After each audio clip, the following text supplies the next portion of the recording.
Hello and thank you for joining for tonight's stories. I hope you enjoy. Operation Rougarou. The bartender's name was Jimmy, and he wiped down the counter with the same slow, methodical rhythm he'd used for the past 20 years.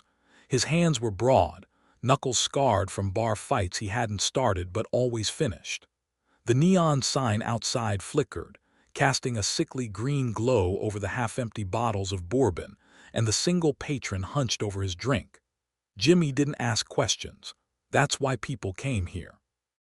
The patron's name was Renard, though nobody called him that anymore. He was just the trapper now, a man who smelled of muskrat grease and stagnant water. He'd rolled in an hour ago, his left boot leaving a trail of damp, rust-colored prints across the floorboards. Jimmy pretended not to notice. Renard lifted his glass, the whiskey trembling slightly before he downed it. His fingers left smears of something dark and sticky on the rim. "You ever seen a gator with human eyes?" he asked, voice like gravel in a tin can. Jimmy paused mid-wipe. "Can't say I have." Renard's chuckle was a wet, broken sound like a drowning man trying to laugh. He turned the empty glass between his fingers, the residue inside catching the light like old blood. "Neither had I," he said, "until last Tuesday." His thumb traced the rim absently, smearing the dark streaks further. "Was checking my lines near Black Cypress Bend. Found something tangled up in 'em. Thought it was a log at first." He exhaled sharply through his nose. Then it blinked. Jimmy set the rag down slow. The neon buzzed overhead, stuttering. Outside, the bayou exhaled, a chorus of frogs, the distant groan of something heavier moving through the reeds. "Thing looked at me," Renard continued, voice dropping to a whisper. "Not like a gator looks at prey, like it knew me, like it was waiting." His hand drifted to the frayed edge of his coat sleeve, where the fabric was torn in 5 parallel slashes. "Tore my skiff apart trying to get to it. Would have drowned me if I hadn't." He stopped abruptly, jaw working. The door creaked open. A draft curled through the bar, carrying the scent of wet earth and something metallic. Jimmy's fingers twitched toward the sawed-off beneath the counter. But it was just Garza, slipping in like a shadow, his boots leaving no prints. He nodded once at Renard, then leaned against the far wall, folding his arms. His eyes, dark and unreadable, never left the trapper's face. Renard's fingers tightened around the glass until his knuckles blanched the color of old bone. He didn't look at Garza, didn't need to. The tracker's presence was like a cold knife pressed between his shoulder blades, silent, inevitable. "You you boys always this quiet," he muttered, "or just the ones sent to clean up messes?" Garza didn't answer. The only sound was the slow drip of a leaky faucet behind the bar, counting seconds like a muted metronome. Jimmy cleared his throat, sliding a fresh bottle of bourbon across the counter. "On the house," he lied. The seal was already broken. Doc Holloway had handed it to him an hour ago with instructions to loosen the man's tongue, not his liver. Renard grabbed it without hesitation, tipping it straight to his lips. The whiskey sloshed over his chin, mixing with the sweat and grime. "You didn't drown it," Garza said finally. Not a question. His voice was softer than the rustle of cypress leaves, but it made Renard flinch like a gunshot. Renard lowered the bottle, his breath ragged. The whiskey had washed some of the grime from his beard, but the fear in his eyes remained, slick and unshakable. "No," he admitted, "I didn't drown it." His fingers tapped a nervous rhythm against the glass. "It let me go."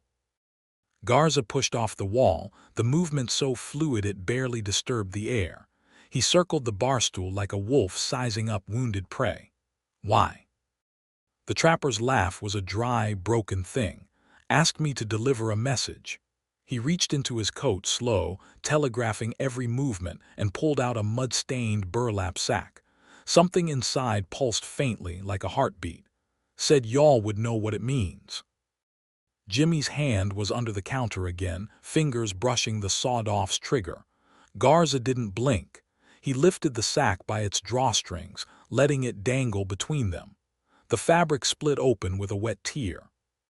The contents hit the bar with a sound like wet rope snapping. Jimmy recoiled. not fast enough to miss the sight of the thing unfurling across the wood grain. A length of sinew, still glistening, knotted around 3 human teeth and a tarnished silver crucifix. The pulse wasn't a heartbeat. It was the thrum of something far older, a vibration that made the bourbon bottles shiver in their racks. Garza's nostrils flared. His whisper was barely audible over the neon's electric hum. Troisième chasseur. Renard's breath hitched. The hell s that mean? Means you're lucky it didn't skin you alive, Doc Holloway said from the doorway. He stepped into the bar, boots silent on the creaky boards, a fresh sassafras root rolling between his teeth. His eyes, sharp as a crow's, locked onto the sinew. Third hunter's mark. Old Cajun boogeyman shit. Rougarou leaves these when it's done playing with its food. He plucked the crucifix up between thumb and forefinger, holding it to the light. The silver was pitted, the Christ figure's face scored by claw marks. This belonged to Father Malvo. Doc turned the crucifix over in his fingers, the grooves of the claw marks catching the dim light like veins of ore in old stone. Malvo went missing after the Lent massacre, he murmured, more to himself than anyone else. The sassafras root bobbed between his teeth as he chewed absently, the sharp, medicinal scent cutting through the bar's stale air. Renard's fingers twitched toward his coat pocket again, too fast. Garza was on him before the trapper could blink, pinning his wrist to the bar with a grip that didn't so much as ripple the whiskey in the glass. "What else?" Garza breathed, his whisper softer than the scrape of a knife being unsheathed. The trapper's throat worked, sweat beaded along his hairline. "Told me," his voice cracked, "told me to tell you it counted wrong last time." Doc went very still. Even the neon's buzz seemed to hush. Doc spat the sassafras root onto the floor, the fibrous strand landing with a wet slap. His fingers tightened around the crucifix hard enough to leave indents in his palm. "Counted wrong," he repeated, voice hollow. The neon flickered again, plunging the bar into brief darkness before sputtering back to life, now tinged red like a warning light. Jimmy didn't move, didn't breathe. He knew trouble when it walked in, and this wasn't walking. It was crawling, slithering, peeling itself from the bayou's belly. His fingers curled around the sawed-off's grip, but something in Doc's expression stopped him. Not fear. Something worse. Recognition. Garza released Renard's wrist, stepping back as if burned. The trapper gasped, rubbing at the mottled bruises already forming. 13, Garza murmured, so low it might have been the wind through the cracks in the walls. Doc's head snapped up. Tripwire's bombs. The bar's air thickened, pressing down like wet wool. Doc's fingers twitched once, twice, before he jammed his hand into his coat pocket and pulled out a cracked leather pouch. He upended it onto the bar, dried wolfsbane petals scattered between the teeth and sinew, releasing a scent like burnt licorice. 13 shrapnel clusters, he muttered, pressing a petal into the crucifix's grooves. It blackened instantly, curling into ash. Tripwire rigged them because the Rougarou can't count past 12. Outside, the bayou's chorus stuttered. The frogs fell silent mid-croak. Jimmy's knuckles whitened around the sawed-off. So it learned. Garza's nostrils flared. His whisper was barely louder than the drip of the faucet. No, something taught it. Renard's glass hit the floor, shattering. The whiskey pooled around the shards, reflecting the neon's red glow like a spill of blood. "There's more," he rasped.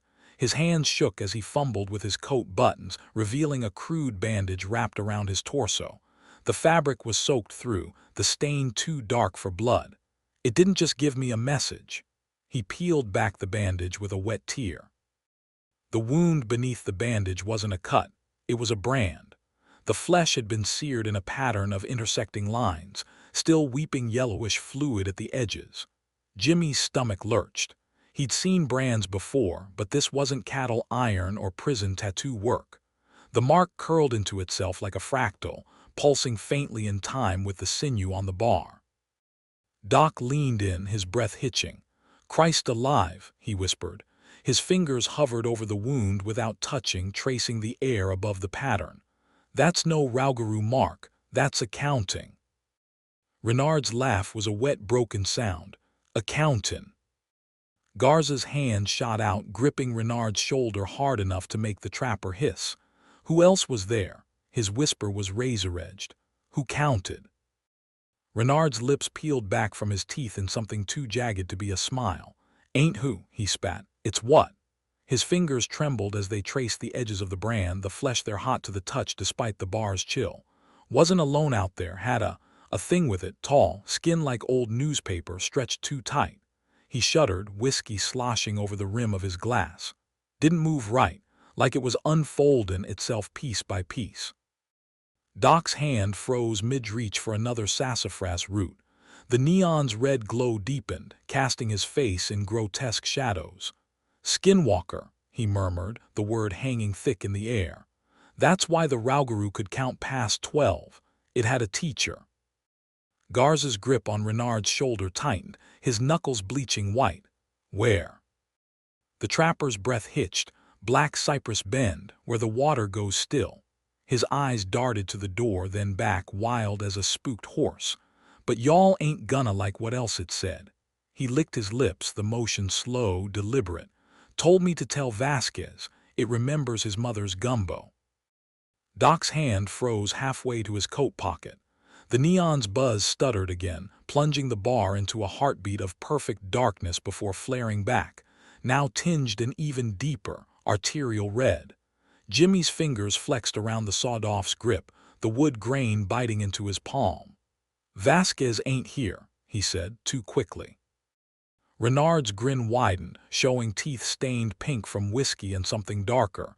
"He will be." His fingers tapped the brand again, the wet sound making Doc's jaw clench. "Said it'd season the pot this time." Garza moved, faster than Jimmy could track, his knife pressing against Renard's throat before the last word left the trapper's lips. "Coordinates," he whispered, the blade dimpling skin.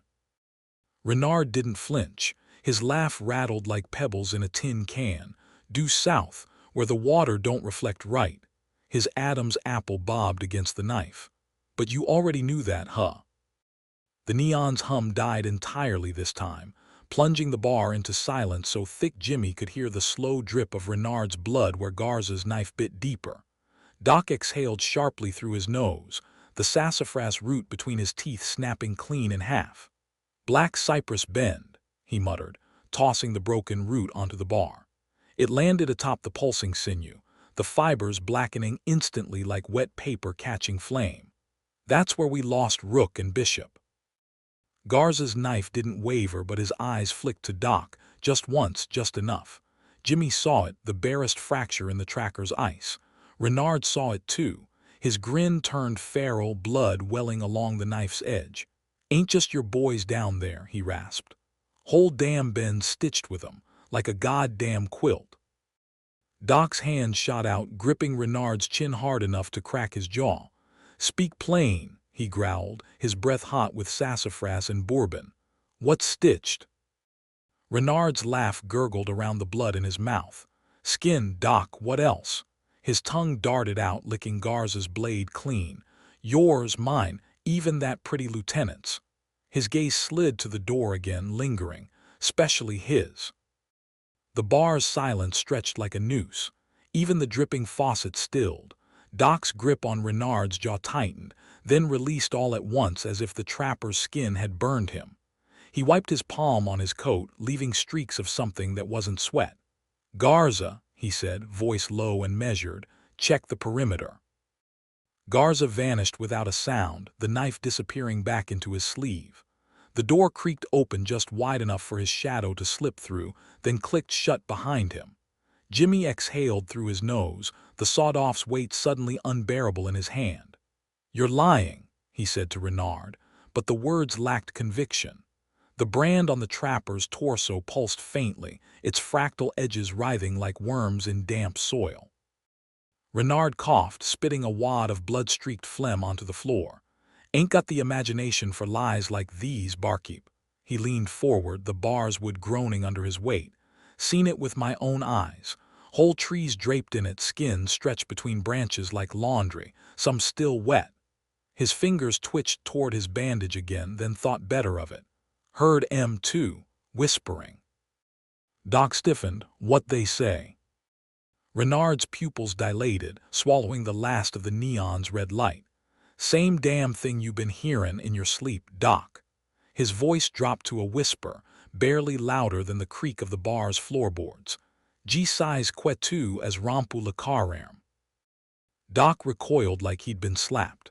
The wolfsbane petals scattered across the bar burst into tiny blue flames, burning out just as quickly, leaving behind the acrid scent of charred herbs.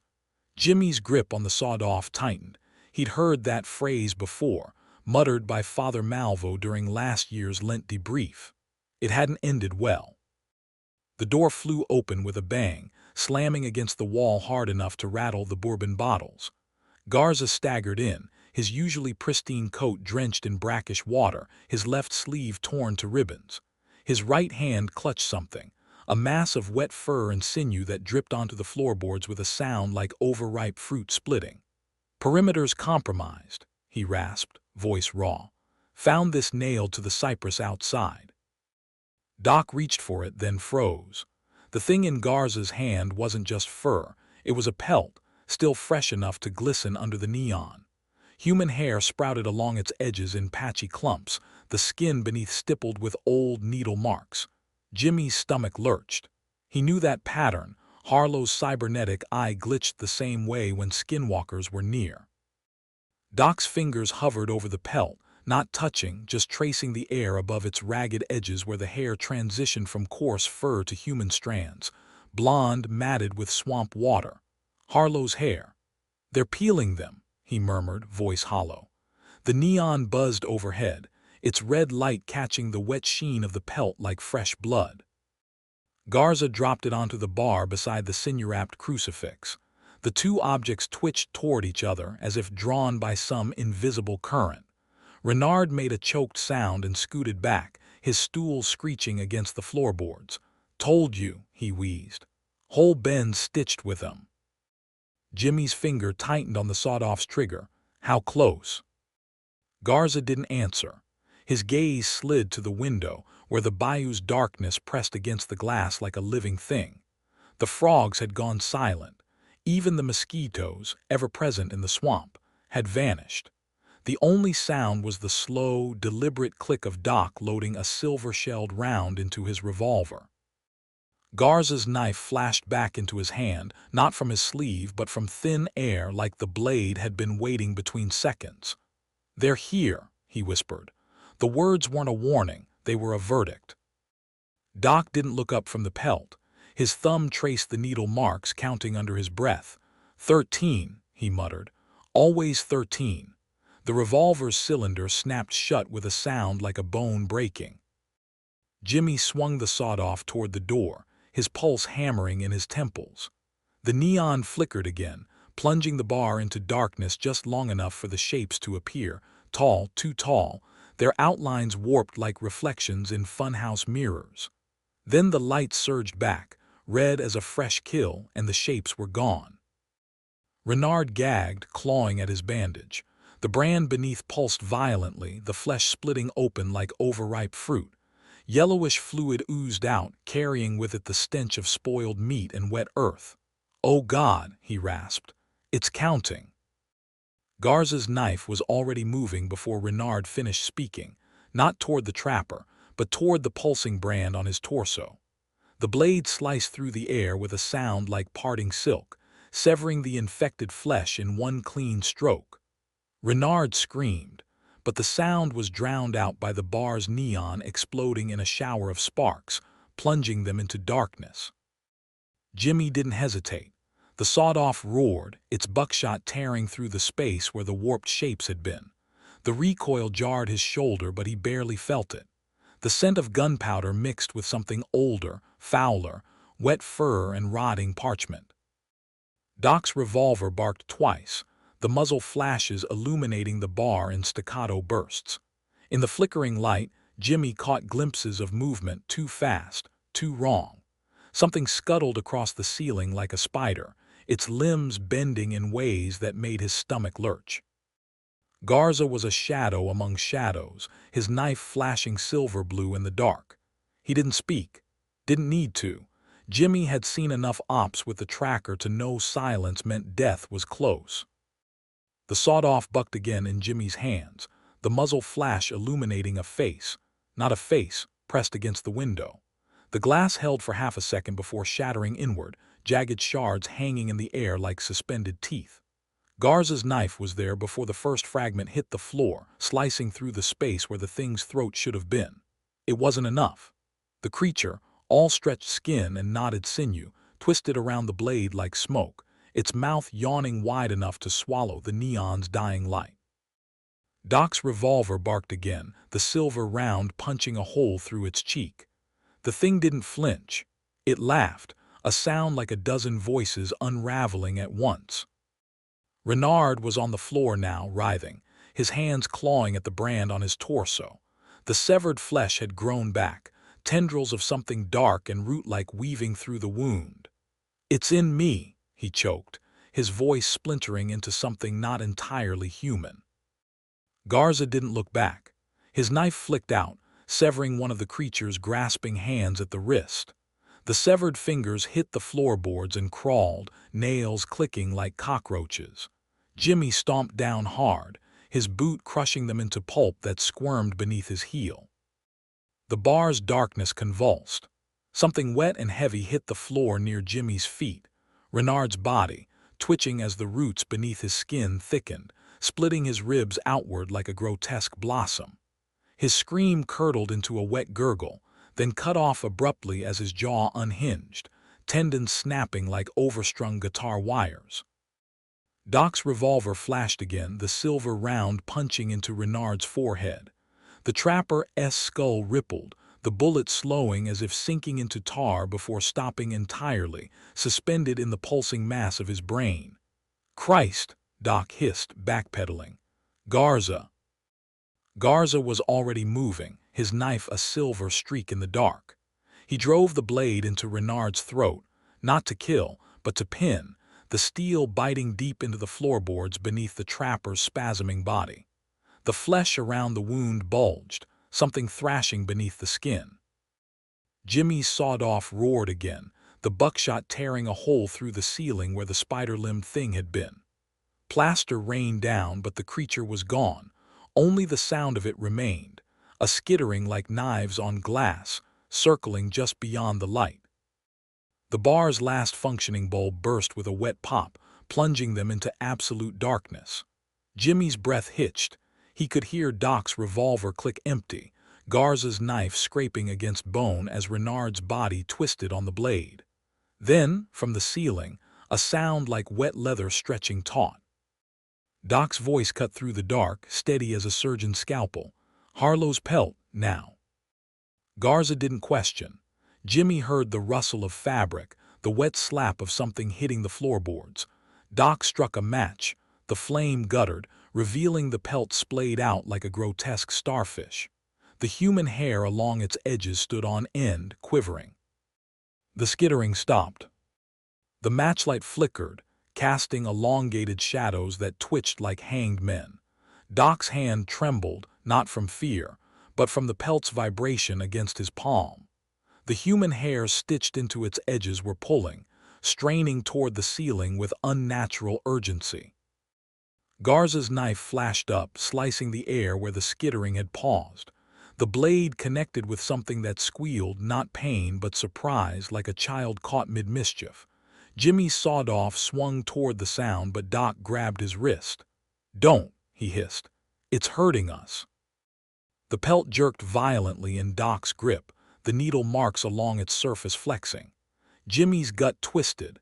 They weren't random punctures. They formed symbols, angular and jagged, the same fractal pattern seared into Renard's flesh. The match guttered out, plunging them back into darkness just as the pelt went rigid. A wet crunch echoed from the ceiling. Renard's body convulsed on Garza's knife, ribs cracking audibly as they unfolded like a grotesque umbrella. Something plopped onto the bar, a single eyeball, still threaded with optic nerve, rolling to a stop against Doc's revolver. The pupil dilated, fixing on Jimmy with eerie recognition. The eyeball twitched, pupil contracting, then burst with a wet pop, spraying vitreous fluid across Jimmy's face. He gagged, wiping at his eyes, but the stench hit him first, spoiled milk and rusted hinges.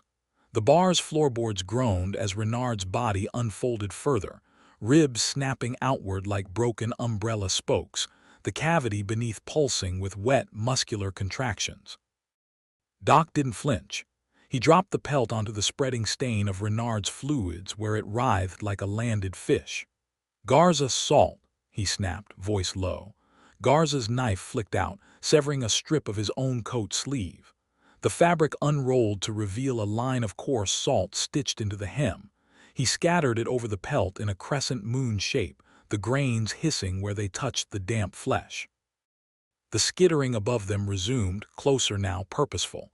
Jimmy swung the sawed-off upward, but Doc grabbed his wrist again. "Wait," he breathed. The pelt had stopped moving. The salt around it darkened, absorbing the fluids like blotting paper. Then, with a sound like 1,000 ants marching, the salt lines shifted, rearranging themselves into jagged symbols that mirrored Renard's brand. Garza's knife hovered over the pattern. "Trap," he whispered.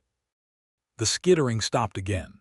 The silence was worse, thick, expectant, like the air before a lightning strike. Jimmy's finger trembled against the sawed-off's trigger. The salt symbols pulsed once, then collapsed inward, forming a perfect circle around the pelt. The human hairs stitched into its edges stood rigid, pointing toward the ceiling like compass needles. Doc exhaled sharply. "Now." Garza's knife flashed down, severing the pelt down the middle with a sound like tearing wet parchment. The bar's darkness rippled. From above came a shriek, not pain, but outrage, as something heavy hit the floorboards near the shattered window. The stench of burnt hair and rancid meat flooded the room. Jimmy didn't think. The sawed-off roared, buckshot shredding the darkness where the thing had landed. Wood splinters flew. Something hissed, close enough to feel hot breath on his neck. Garza's elbow slammed into Jimmy's ribs, shoving him sideways as the tracker's knife arced upward, slicing through empty air where Jimmy's head had been. The sawed-off's echo hadn't faded before the thing struck, not Garza's blade, but the darkness itself, a solid weight slamming into Jimmy's chest like a sack of wet cement. His back hit the bar, ribs screaming as the air left his lungs in a grunt. The creature's breath reeked of old graves and copper, its face inches from his, not a face, just a stretched canvas of skin with two uneven holes where eyes should be. Something moved behind those holes, glistening. Doc's revolver barked. The creature's head snapped sideways, silver round punching through its temple. No blood, just a sound like a zipper being undone as the wound parted, revealing a glimpse of nothing empty space where brain matter should have been. Garza's knife flashed, severing the thing's arm at the elbow. The limb hit the floor and dissolved into a swarm of centipedes, their segmented bodies clicking as they scattered. Jimmy kicked free, sawed off swinging wildly, but Doc caught the barrel, forcing it down. "Save it," he hissed. The pelt between them convulsed, salt lines fluorescing blue for a heartbeat. The creature staggered back, head lolling. Its remaining hand, too many joints, fingers braided like rope, clutched at the bullet hole. The edges of the wound knitted, not healing but rearranging, skin folding into a crude facsimile of Father Malvoi's crucifix. Jimmy's throat locked as the thing's mock crucifix pulsed, a grotesque parody of the priest's last blessing before the Lent massacre. Doc's revolver clicked empty. Garza's knife was already moving, but too slow. The creature's braided fingers lashed out, wrapping around Jimmy's wrist like wet rope. His sawed-off clattered to the floor as his bones ground together. The salt circle ignited. Blue flames licked up from the pelt's edges, casting jagged shadows that twisted independently of their sources. The creature recoiled with a hiss, its grip loosening just enough for Jimmy to wrench free. Garza's knife found its throat, but instead of slicing, it stuck, blade quivering as if embedded in tree sap.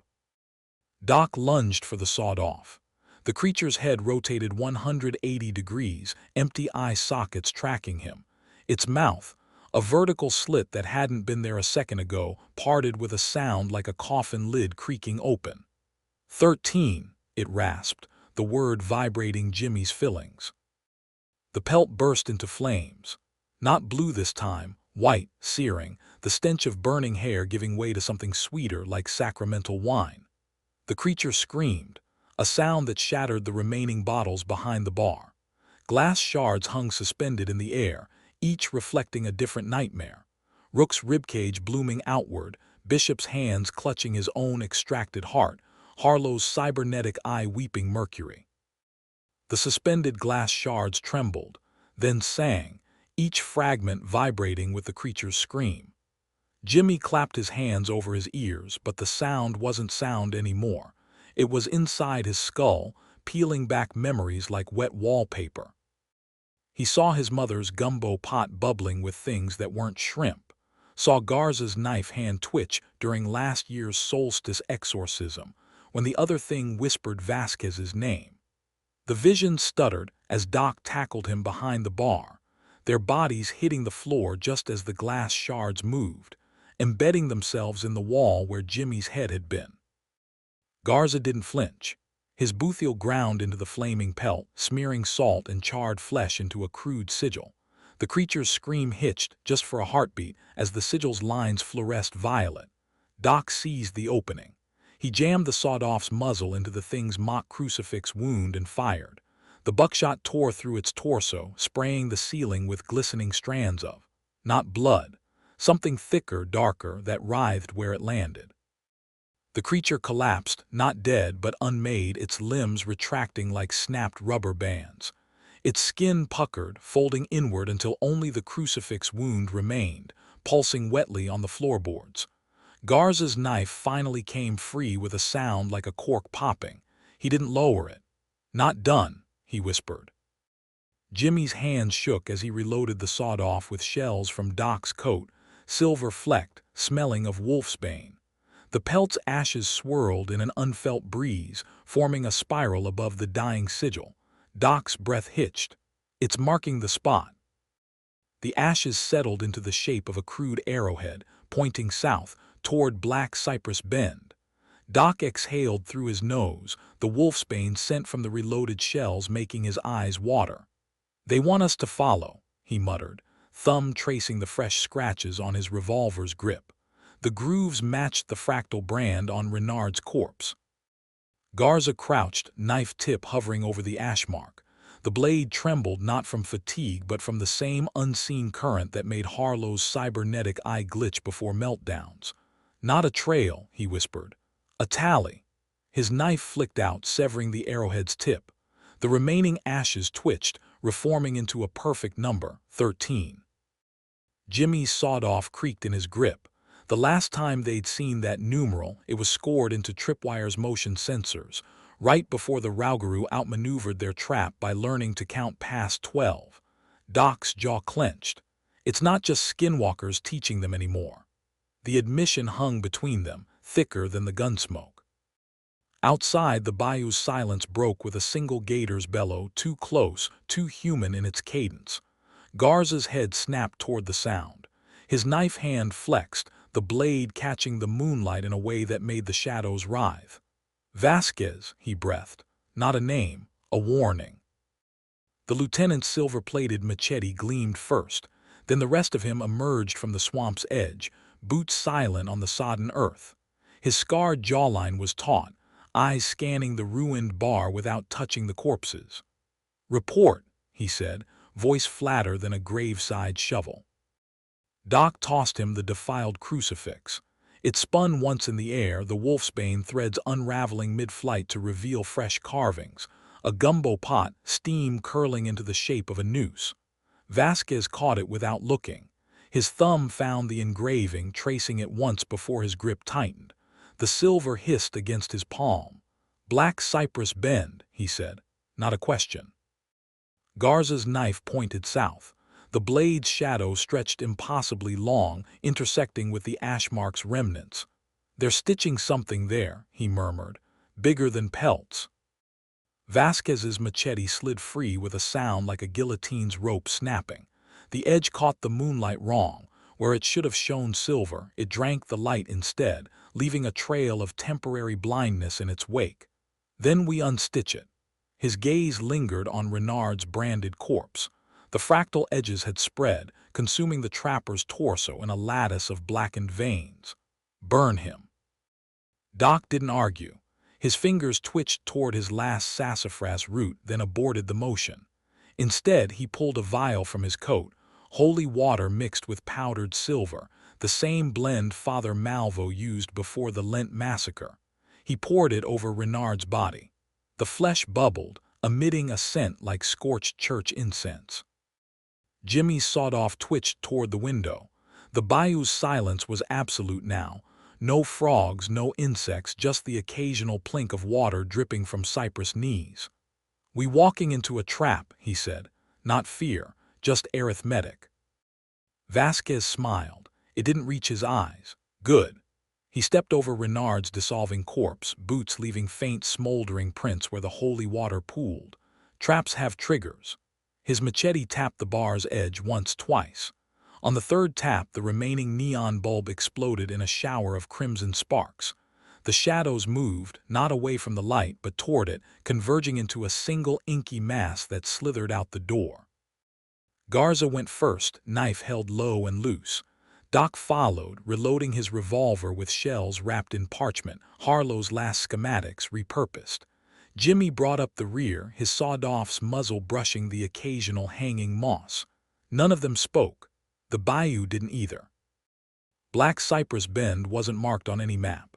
You found it by walking until the water stopped reflecting the sky and started showing things that hadn't happened yet. Tonight, the bend's surface was perfectly still, a black mirror stretching between cypress trunks draped in what Jimmy first mistook for Spanish moss. Then he saw the stitching. Doc's breath fogged the vial of holy water in his grip. Christ! The word came out strangled. The moss wasn't vegetation.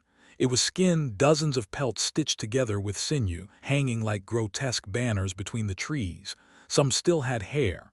One near the water's edge fluttered slightly, its blonde strands matted with swamp water.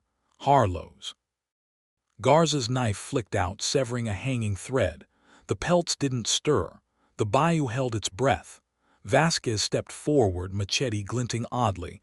Where it should have cast reflections in the black water, it absorbed them, leaving afterimages of absences where light should have been.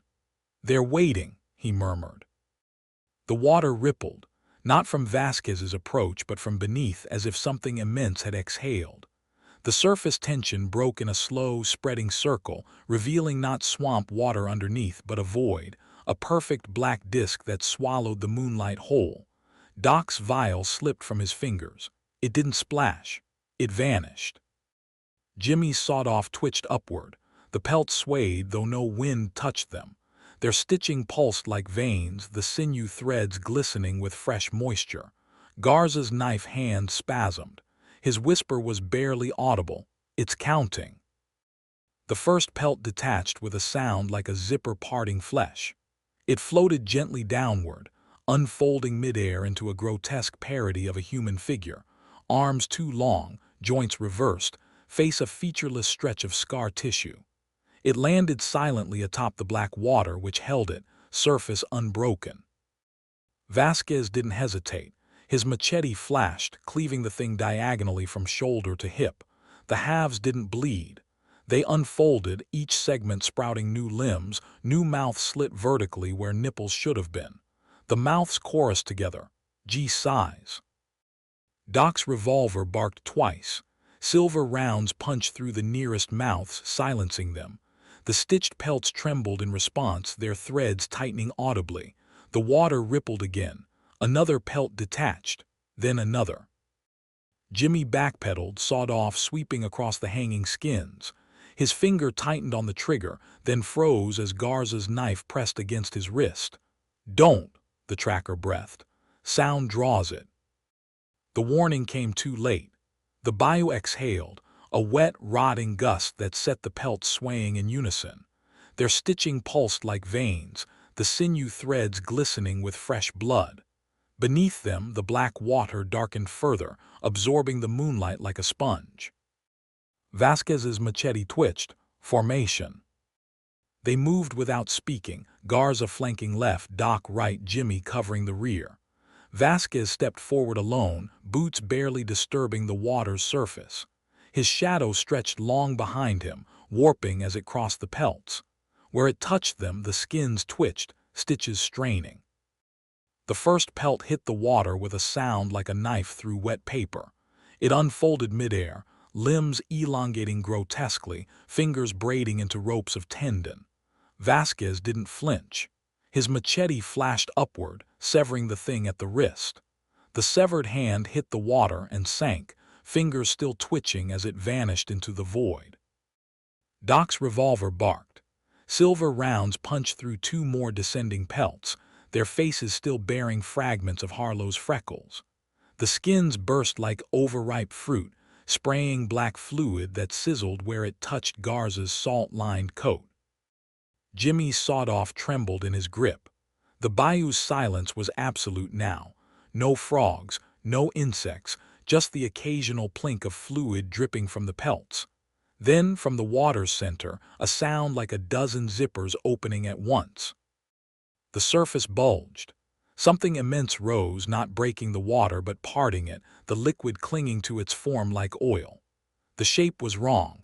Too many limbs, joints bending in impossible directions, a face that kept rearranging itself mid-glimpse. Where it should have had eyes, there were only stitch marks, 13 on each side, pulsing wetly. Garza's knife flashed. The blade trembled not from fear but from the same unseen current that had made Harlow's cybernetic eye sputter before it melted.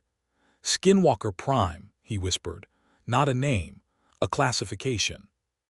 The thing's mouth, a vertical slit that hadn't been there a second ago, parted with a sound like a coffin lid creaking open.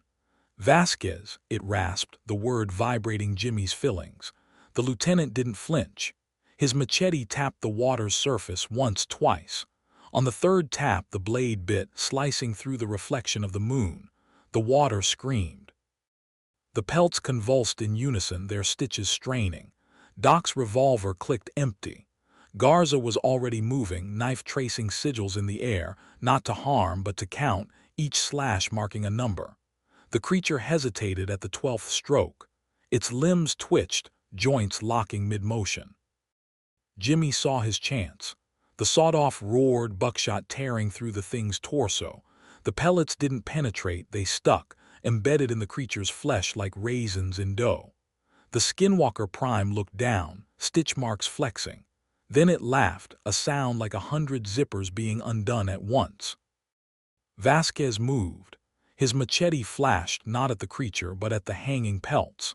The blade severed the sinew threads connecting them, the cut ends writhing like beheaded snakes. The skins collapsed, pooling at the water's edge like discarded laundry. The creature's laughter hitched. Garza's knife found the 13th mark.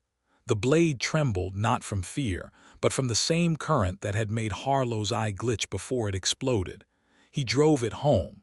The Skinwalker Prime shuddered, its form rippling like disturbed mercury. Doc didn't hesitate. He hurled his last vial, holy water mixed with powdered silver, straight into the thing's stitch-marked eyes. The glass shattered. The creature unfolded, limbs extending too far, too fast, the joints popping like overstretched rubber bands. Vasquez's machete arced downward. The blade connected, not with flesh but with the idea of flesh, severing the connection between skin and whatever wore it. The creature's howl split the night, a sound that peeled bark from the cypress trees. Jimmy's sawed-off bucked in his hands. The buckshot tore through the unraveling form, silver flecks igniting midair like tiny stars. The pelts surrounding them burst into blue flame, their stitching dissolving into acrid smoke. The creature's limbs spasmed, 12 times exactly, before collapsing inward, folding into itself like origami in reverse. Garza's whisper cut through the silence. "Not dead, counting." His knife pointed to the water's surface, where the ripples formed perfect concentric circles, 13 of them, each one darker than the last. Doc's hand clenched around his empty revolver. It's remaking the trap.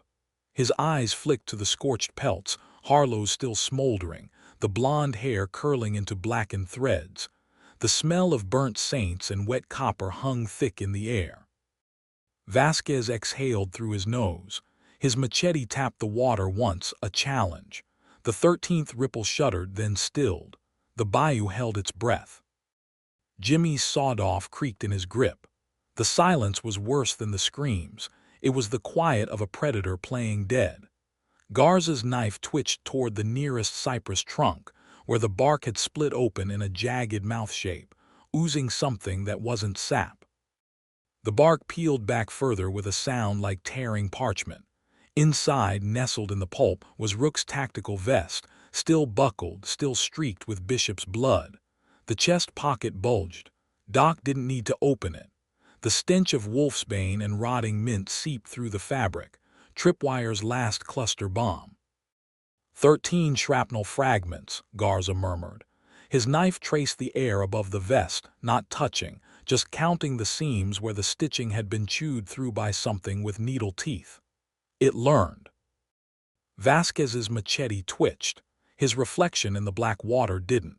The inverted image showed his scarred jawline smooth, his eyes unhaunted, the man he might have been before Lent, before the twins' ribcage bloomed into nests. The reflection smiled. Vasquez didn't. Doc's fingers hovered over the vest. The fabric pulsed once, warm as a living thing. Then it moved, unfolding itself with a series of wet clicks. The inner lining had been replaced with Harlow's flayed skin, the cybernetic eyes wiring stitched into a perfect fractal spiral, identical to Renard's brand. The pupil dilated, fixing on Vasquez with something like recognition. The bayou exhaled. The water didn't ripple, it breathed, the surface rising and falling like a sleeping chest. Jimmy's sawed-off trembled. It's not counting, he realized. It's teaching. Garza's knife flashed. The blade severed the vest straps just as the stitches began to crawl, sinew threads slithering toward Vasquez's boots. The severed ends writhed, sprouting needle-like barbs that clicked against the machete's silver plating. Doc's revolver snapped up empty, but the threat clear. The threads recoiled. The water stilled. 13 perfect ripples remained, their edges darkening like drying blood. Vasquez stepped forward, machete raised. His reflection mimicked the motion, then held, blade hovering an inch above the surface. Waiting. Doc's breath fogged the empty vial in his grip. It's not just skinwalkers. The admission tasted like sassafras root gone bitter. Something's breeding them. His gaze flicked to the vest's inner lining, Harlow's skin, stitched into fractal patterns that pulsed with the rhythm of a slowing heart. The cybernetic eye's wiring had been repurposed into a crude abacus, each silver thread counting backward from 13. Garza's whisper cut through the silence, 12 pelts, 1 vessel. His knife pointed to the water's center, where the 13th ripple had deepened into a perfect black disk, a pupil dilating. The reflection Vasquez smiled again, scarless lips parting to reveal teeth too numerous, too sharp. The real Vasquez spat into the water. The spit hovered, suspended above the surface like a bead of mercury. Jimmy's trigger finger twitched. The sawed-off's muzzle traced the vest's outline. Harlow's eye tracked it, the iris contracting. Something glistened in its depths, a memory maybe or a message. The last thing Harlow had seen before the flaying. Jimmy leaned closer. The eye burst, not explosively but like an overripe grape, its fluid oozing into the vest's wiring. The liquid moved with purpose, tracing the fractal patterns until they ignited, blue flame licking up the sinew threads. Doc recoiled. Sacramental fire. The words came out strangled. The same blue that had consumed Father Malvois's vials during the Lent massacre. The vest convulsed. Then it spoke, voice synthesizing through Harlow's fried vocal modulators. 13th moon cycles back. The words stuttered, corrupted. Bend the cypress. Bend. Garza's knife slashed downward, severing the flaming threads. Too late. The blue fire leaped to his blade, crawling up the steel like living wire. He didn't drop it, just watched unblinking as the flames reached his fingers and stopped, cooling into intricate frost patterns. His breath fogged the air. "Cold fire," he murmured. "It's counting down." Vasquez's machete touched the water's edge. Silver met void with a sound like a scalpel dragging across bone. The reflection's smile faltered. "No more lessons," Vasquez said, not to the thing in the water but to the absence beneath it. The blade pressed deeper. The water parted reluctantly, revealing not swamp mud but a smooth black surface veined with silver. A lid. Doc's revolver clicked uselessly. His fingers dug into his coat lining, emerging with a fistful of wolfsbane packets, Tripwire's last gift, sewn into every seam. He scattered them over the vest's remains. The plants writhed, roots elongating into barbed wire that stitched the burning fabric shut. The voice cut off mid-syllable. Jimmy's sawed-off jerked upward. The cypress trunks groaned not from wind but from contortion, bark splitting as limbs too slender to be branches unfolded. 13 of them, each ending in a hand with too many joints. They reached for the suspended water bead, Vasquez's spit, still hovering above the void. Garza moved first. His frosted knife arced upward, severing the nearest hand at the wrist. It dissolved midair into a swarm of mayflies, their wings reflecting the blue flames. Doc's wolfsbane roots lashed out, impaling the swarm. The insects burst into tiny puffs of incense-scented smoke. The water rippled. The reflection Vasquez's face twisted, features rearranging into something approximating Tripwire's smirk. If Tripwire's jaw had been unhinged like a snake's, its mouth opened vertically. "Boom," it whispered, voice perfectly mimicking Tripwire's last word before detonation. Jimmy's trigger finger convulsed. The sawed-off buckshot tearing through the water's surface. The pellets didn't sink. They hung, suspended like flies in amber. The reflection plucked one from the air, rolling it between fingers that kept gaining extra joints. 13, it sighed, popping the pellet into its mouth. Vasquez's machete plunged deeper. The black lid beneath the water trembled, silver veins pulsing. Something thumped against it from below once, twice. On the third impact, the lid cracked, not shattered, opened like an eye. Doc's wolfsbane roots recoiled. The plants withered instantly, stems blackening as if dipped in acid. Garza's frost blade flared brighter, the cold searing his palm. He didn't let go. "Prime's nest," he breathed, not a guess, a certainty. The cypress limbs twitched in unison, their fingers spasming toward the open lid. Jimmy's next shot went wide, not from fear, but because the sawed-off's barrel warped, metal softening like warm taffy. The reflection laughed, a sound like Tripwire's bomb fragments clattering on church pews. Vasquez twisted the machete. The lid's edges peeled back, revealing not swamp water but a hollow, an inverted space where the tree's roots should have been. Inside floated the twins' dog tags, Rook's scapular medal, Bishop's wedding ring. And Harlow's eye, whole again, its wiring threaded through a lattice of familiar fractal brands. 13 relics, Doc whispered. His sassafras root crumbled to dust between his fingers. Not trophies, anchors. The reflection's smile stretched impossibly wide. Its teeth rearranged themselves into numerals, III, counting down as Garza's frost blade cracked. 12 pelts, it cooed in Tripwire's voice. 1 vessel left. Vasquez's machete hit the lid's center with a sound like a guillotine drop. The blade didn't penetrate. It connected, silver meeting void in a shockwave that flung Doc backward into the cypress knees. The tree limbs convulsed, their fingers snapping off like icicles. The severed digits hit the water and dissolved into mayflies, each one bearing a tiny, screaming face. Garza lunged. His knife found the 13th fracture in the lid, the blade sinking to the hilt. The frost spread instantly, webbing across the black surface. The reflection screamed, a sound that wasn't sound at all, but the memory of Father Malvoi's last prayer played backward. The lid shattered, not into fragments but into shadows, each sliver dissolving midair like ink in whiskey. Vasquez's machete plunged into the hollow, its blade drinking the darkness until the silver dulled to gunmetal gray. The relics inside twitched. Rook's scapular metal spun lazily, its chain threading through Bishop's wedding ring in a macabre reunion. Harlow's eye blinked once, the pupil dilating to swallow the last of the blue fire. Garza's frost blade hissed where it met the lid's edge. Ice spider-webbed outward, capturing the mayfly-faced shadows mid-flight. They hung suspended, wings stilled forever in crystalline prisons. Doc dragged himself upright, wolfsbane ash clotting his throat. "It's not containment," he coughed. "It's preservation."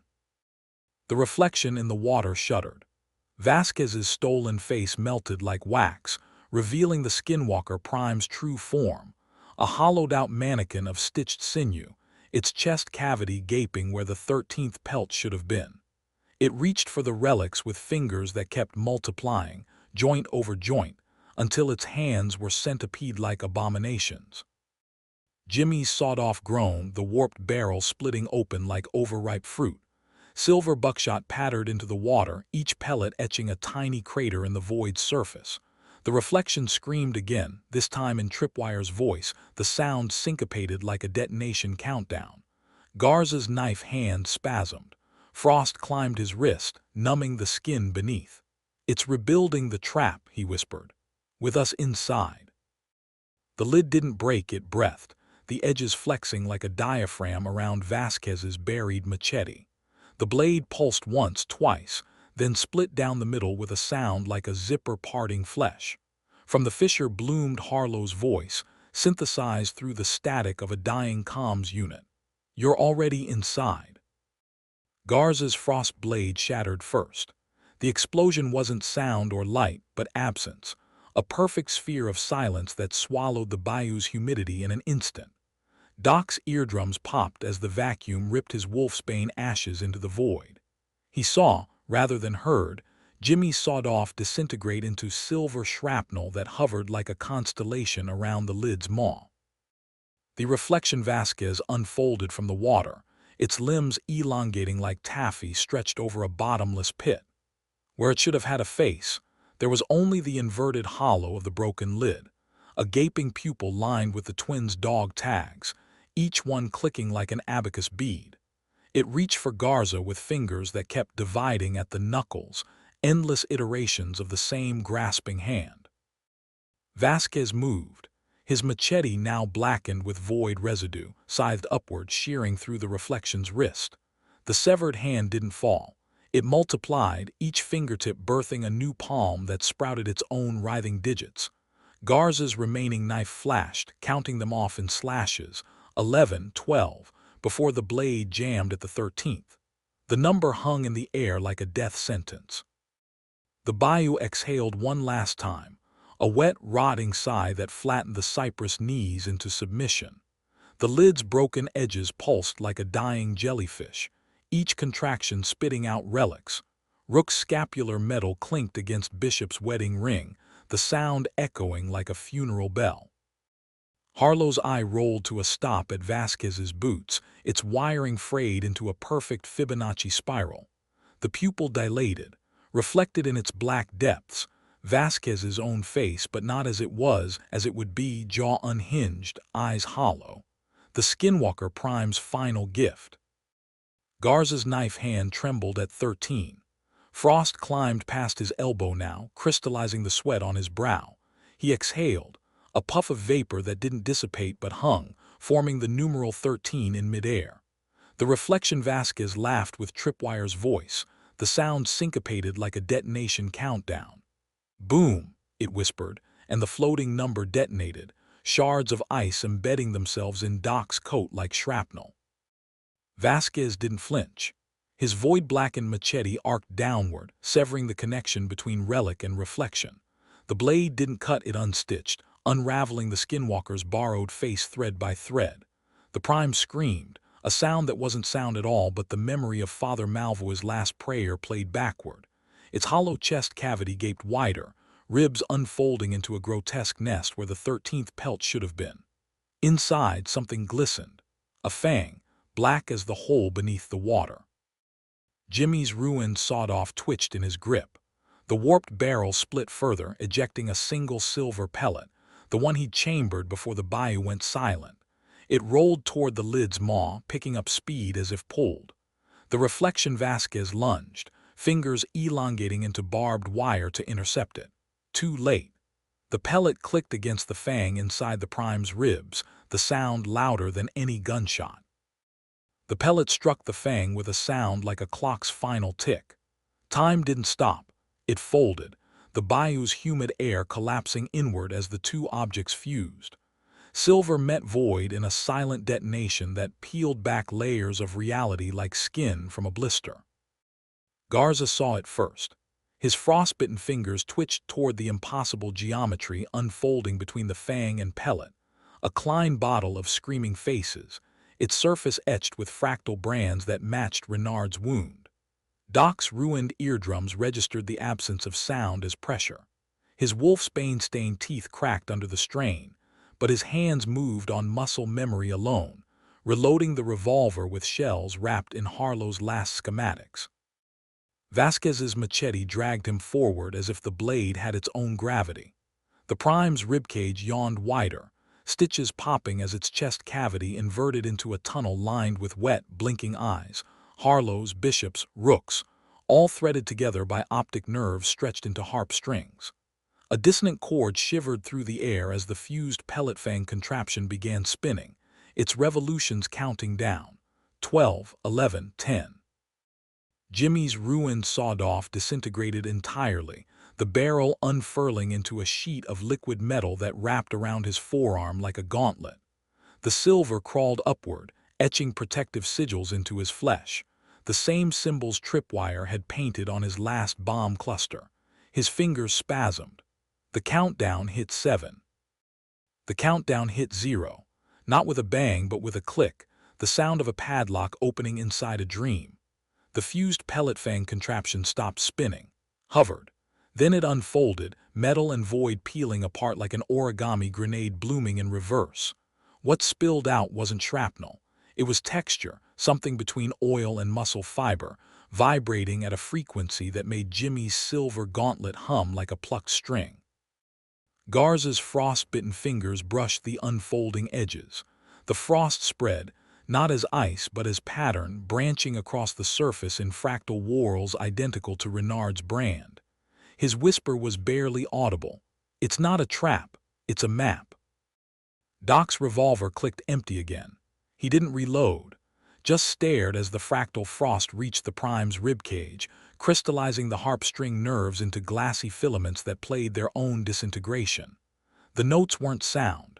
They were names: Rook, Bishop, Harlow, each syllable peeling a layer of false skin from the creature's hollow bones.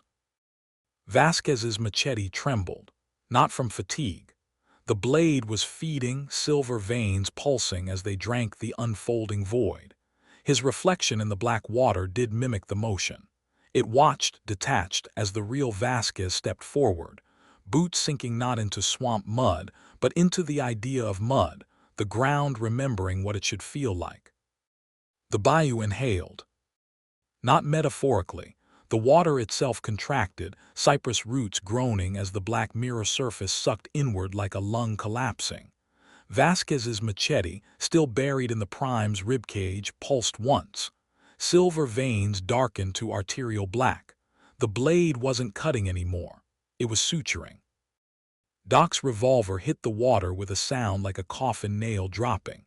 His hands were busy elsewhere, fingers interlaced with Garza's frostbitten ones, both men's palms pressed against the unfolding fractal map. The frost patterns branched faster now, consuming the prime's hollow bones, converting its harp-string nerves into glistening circuitry. A living schematic. Jimmy's silver gauntlet sang. The sound wasn't audible, it vibrated his molars, his fillings, the old bullet fragment near his femur. Tripwire sigils glowed along his forearm, each symbol pulsing in time with the countdown only Garza could hear. 3, 2, 1. The countdown ended with the sound of a spider's legs counting its own steps. Garza's frostbitten fingers spasmed once, then stilled, fused to the fractal map now spreading across the Prime's ribs like ice over a thawing pond. The harpstring nerves snapped, one by one, each break releasing a name: Harlow, Bishop, Rook. The syllables didn't fade. They pooled, collecting in the hollow of the skinwalker's chest cavity until the liquid names overflowed, dripping onto Vasquez's boots. Where they landed, the leather steamed, not from heat, but from the sheer weight of memory. Doc's revolver was gone, but his hands remembered the shape of it. His fingers twitched against Garza's, pressing their shared warmth into the map's frozen veins. The frost recoiled, not melting but recording, etching their fingerprints into the latticework of light and void. Jimmy's gauntlet hummed louder, tripwire sigils burning through his sleeve to brand the flesh beneath. The pain was precise, surgical, like a detonator's final click. Vasquez's machete finished its work. The blade withdrew from the Prime's ribs not with a slick sound but with the dry rasp of parchment unrolling. What it revealed wasn't blood or bone but text, lines of cramped, feverish script winding through the creature's hollowed-out sternum. The words weren't inked. They were grown, sprouting from the marrow like black moss. Doc leaned closer, sassafras root long forgotten. "It's not a curse," he murmured. "It's a ledger." The ledger pulsed in the hollow of the skinwalker's ribs, its inky script writhing as if trying to rewrite itself. Vasquez's shadow, still detached from his movements, leaned over his shoulder to read the words aloud in a voice that wasn't his. "XIII pelts," it recited, "XIII sins, one vessel left." The last line dripped fresh, glistening like a slit throat. Doc's breath fogged the text. The words absorbed it hungrily, swelling into three-dimensional scars. They spelled out coordinates, Black Cypress Bend's exact latitude but with the longitude shifted backward as if pointing to a place that existed only in reverse. Garza's frostbitten fingers twitched. His whisper was a rasp. "It's not where we're going, it's when." Jimmy's gauntlet flared. Tripwire sigils burned through his skin now, branding muscle with luminous circuitry. The pain unlocked something. A memory of tripwire hunched over his last bomb cluster, muttering about temporal shrapnel as he wired each fragment to a saint's metal. The realization hit like a silver slug. The trap was never meant to kill the skinwalker. It was meant to archive it. The Prime's ribcage collapsed inward, parchment bones folding like origami into a single sheet of vellum. The ledger's text swam into focus, a confession in 13 dialects, each sentence bleeding into the next. Vasquez's machete hovered above the final line, "GTI deny trees chances." The blade trembled, not from hesitation, from recognition. The ledger's final line didn't just bleed, it pulsed, each throb sinking with the wet crack of Garza's frostbitten fingers breaking off at the joints. The digits hit the water and floated, not dissolving, but repurposing into tiny ivory keys that sank into the void like typewriter hammers. Doc's breath hitched. The coordinates weren't just backwards. They were breathing, the numerals expanding and contracting like a lung. Vasquez's machete moved on its own. The blade carved through the ledger's parchment, but instead of tearing, it transcribed, silver edge scraping the words into the air where they hung, glowing like tracer rounds. "GTI deny trees chances." The syllables vibrated at a frequency that shattered Jimmy's gauntlet, not into shards, but into 13 silver needles that floated upward, each one aligning with a word. The bayou's black water turned over. Not a ripple, not a wave. A full inversion, like a glove being inside-outed. The reflections trapped beneath the surface gasped into reality. Rook's scapular metal gleamed wetly on a cypress knee. Bishop's wedding ring rolled to a stop against Doc's boot. Harlow's eye blinked once from the hollow of Garza's throat before dissolving into frost. Garza's remaining hand spasmed. The frost wasn't spreading anymore, it was counting, each crystalline branch forming a numeral. 12, 11, 10. The Skinwalker Prime's collapsed ribcage twitched in time, its hollow cavity resonating like a struck bell. Doc's fingers, still interlaced with Garza's, began to unstitch at the seams, skin peeling back to reveal the same fractal circuitry that had pulsed in Harlow's flayed wiring. The skeleton's ribs groaned as they contracted, pelts sloughing off like shed snakeskin. Harlow's wiring unspooled, each copper thread bisecting a droplet mid-air, not severing but suturing, stitching the names back into the ledger's parchment. The ink resisted.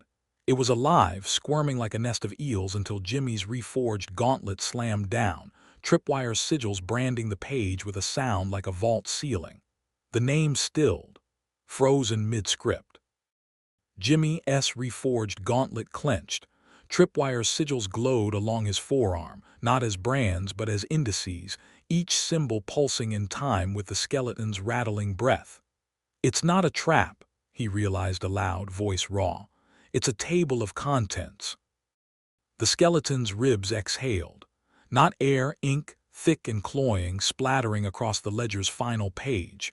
The droplets didn't spread. They crawled, forming numerals that squirmed like tadpoles before settling into the inevitable 13. Doc's silver eye pulsed in his stitched palm. The wolfsbane roots branching through his tendons blackened suddenly, their veins filling with the same ink now dripping from the ledger.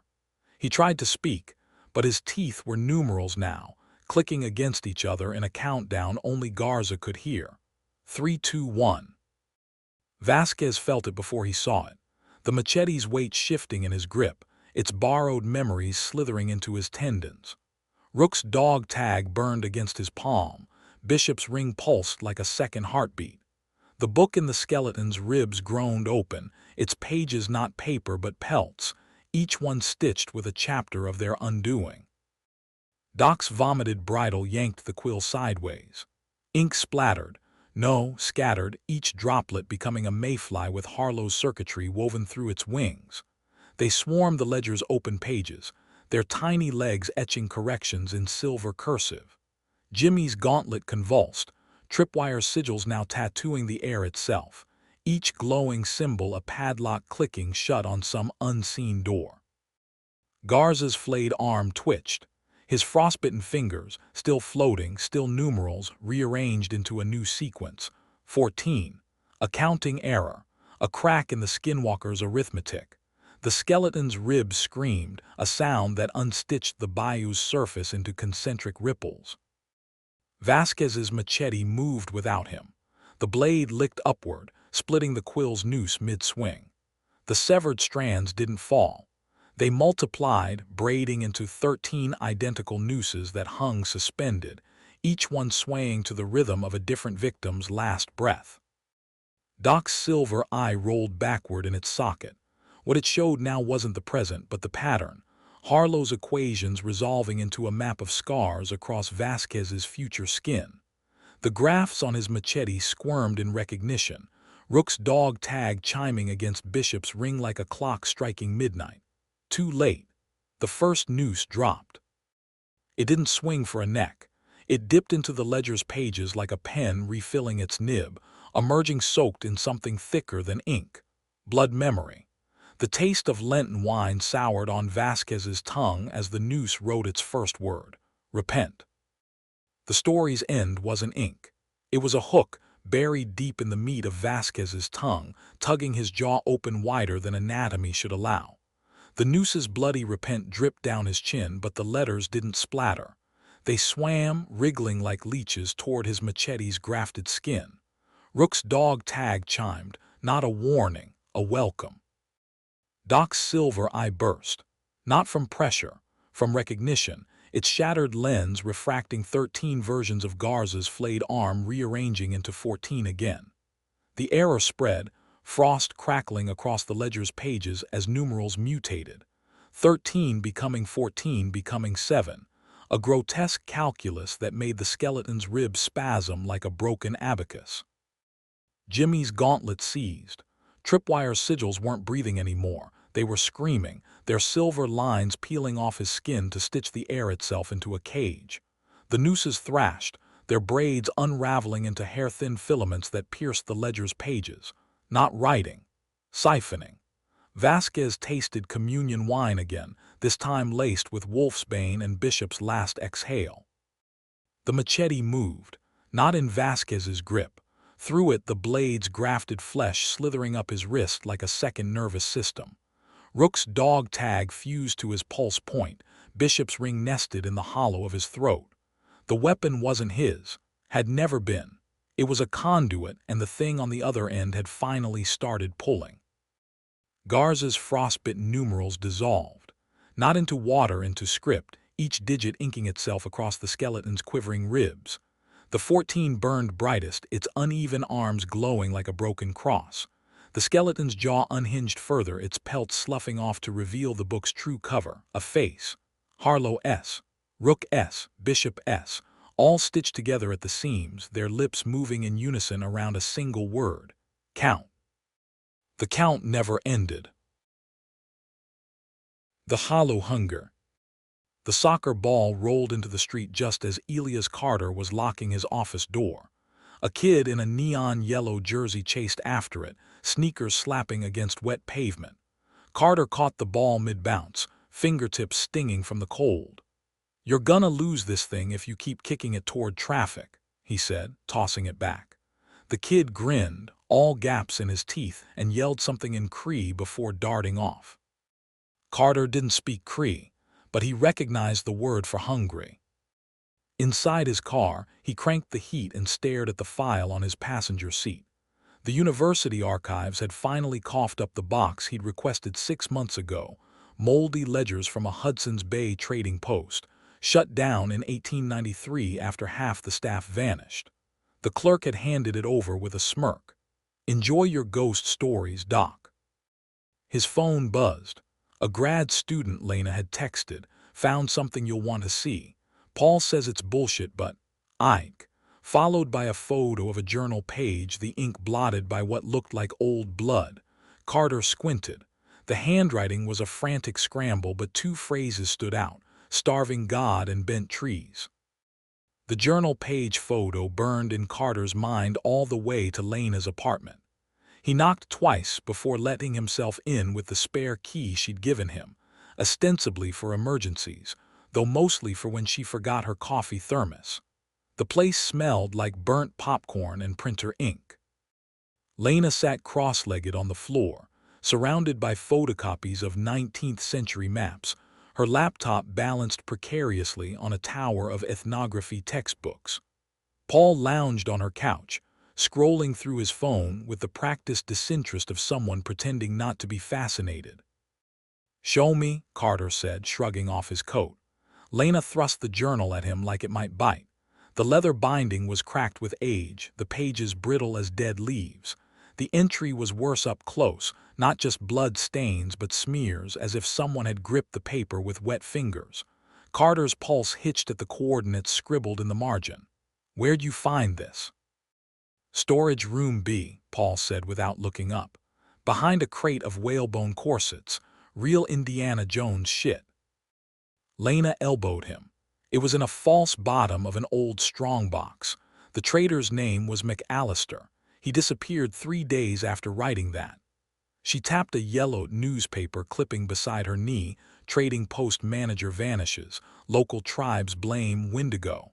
The word was misspelled, but Carter felt his throat tighten. Carter's fingers hovered over the journal's final page, where the trapper's handwriting dissolved into jagged slashes. One phrase stood out, underlined 3 times in what might have been rust or berry juice. "It follows the scent of blood." Lena chewed her thumbnail. "The Cree elder I interviewed last summer told me about villages that disappeared overnight. Said the trees remember, that they bend away from things." Paul snorted. "Yeah, and my grandma swears her teapot predicts the weather." He flipped the journal shut with a puff of dust.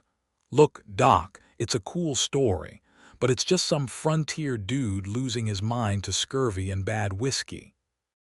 Lena's laptop pinged.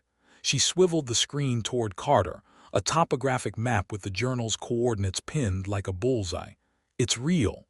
There's a valley here that doesn't match any modern surveys. And look." She zoomed in. Satellite imagery showed a perfect circle of stunted pines, their crowns bent outward as if pushed by a giant hand. Carter's office phone rang at 3:17 a.m. Myra Chen's voice crackled through the receiver, all caffeine and curiosity. "You're not the only one digging up dead men's secrets, Carter. The Edmonton Journal has archives too." She paused for effect. McAllister wasn't the first. There were disappearances in 81, 43, 1902, all near that valley, all during lean winters. The satellite image burned behind Carter's eyelids even after he closed them. Those bent trees formed a perfect circle, too precise for wind, too large for any known indigenous ritual site. He rubbed his temples. "Myra, you still have contacts at Parks Canada." "Better," her voice dropped. "I called in a favor with a bush pilot. For the right price he'll drop us at the nearest lake. But Carter," a beat of static. "His last flyover, thermal showed something moving in that valley. Big, not a bear." Paul groaned from Lena's couch. "Christ, are we really doing this? It's probably a moose with mange." Lena wasn't listening. She pulled up a 19th century Cree dictionary on her phone, fingers trembling as she typed. The screen lit her face blue. "The word the kid said to you, narwo, it doesn't just mean hungry," she swallowed. "It's the kind of hunger that eats the world." The bush plane's engine coughed twice before roaring to life, vibrating Carter's molars as they climbed above the tree line. Myra clutched her camera against her chest, knuckles white around the strap. Through the scratched plexiglass window, Carter watched the landscape buckle into jagged ridges, the trees below thinning to skeletal black lines. The pilot, a grizzled man with a scar bisecting his eyebrow, didn't speak except to mutter coordinates into his headset. Lena pressed her forehead to the glass. "There," she whispered. The valley yawned beneath them like a wound.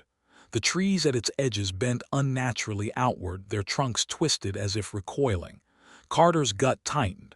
Physics doesn't do that. Paul leaned over Lena's shoulder, his breath fogging the window. "Okay," he admitted, "that's fucked up." The pilot banked sharply toward a glacial lake, its surface sheened with ice despite the season. "10 minutes," he barked.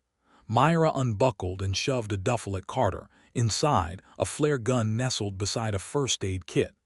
"In case your academic curiosity outweighs common sense," she said, but her smirk faltered when the plane hit an air pocket, dropping their stomachs into their throats.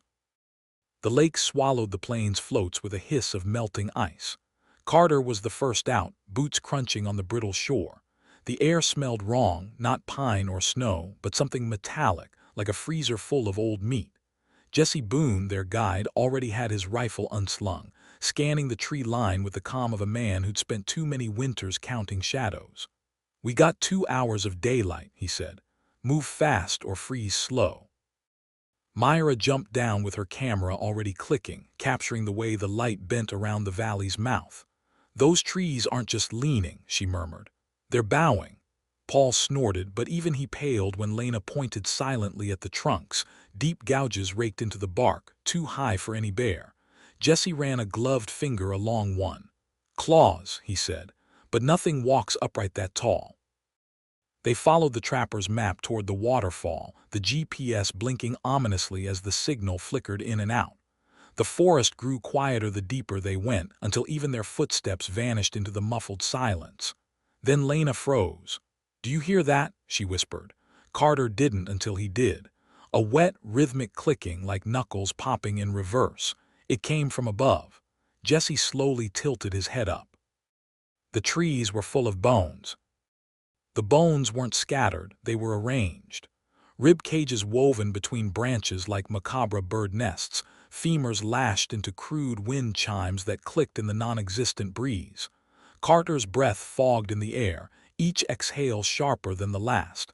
Jesse's rifle didn't waver as he traced the canopy. "Those aren't animal," he murmured. Myra's camera shutter broke the silence like a gunshot. She adjusted the lens, fingers steady despite the way her breath hitched. "Look at the scapulae human, but the way they're fused." The photo preview showed a shoulder blade elongated unnaturally, spine stretching like taffy. Paul gagged. "Okay, new plan. We don't go toward the nightmare wind chimes." He grabbed Lena's sleeve, but she shook him off, stepping closer to a low-hanging cluster of vertebrae. "These marks," she touched one with a gloved finger, "not claw or tool, teeth." Jesse's boot crunched on something brittle beneath the snow. He knelt, brushing aside the powder to reveal a human mandible, its molars filed to sharp points. "This wasn't done post-mortem," he muttered, turning the bone over. The others gathered around, their breath curling into the frigid air in ragged sync. Carter's throat tightened. He'd seen similar modifications in old cannibal cult artifacts, but never this fresh. The bone still had flecks of dried tissue clinging to the grooves. Myra's camera flashed again, the burst of light catching something metallic in the underbrush. She pushed aside a skeletal hand, fingers splayed like it had died reaching, and uncovered a rusted Hudson's Bay trade token. 1893, she whispered, rubbing the date clean with her thumb. The silence that followed was thicker than the falling snow.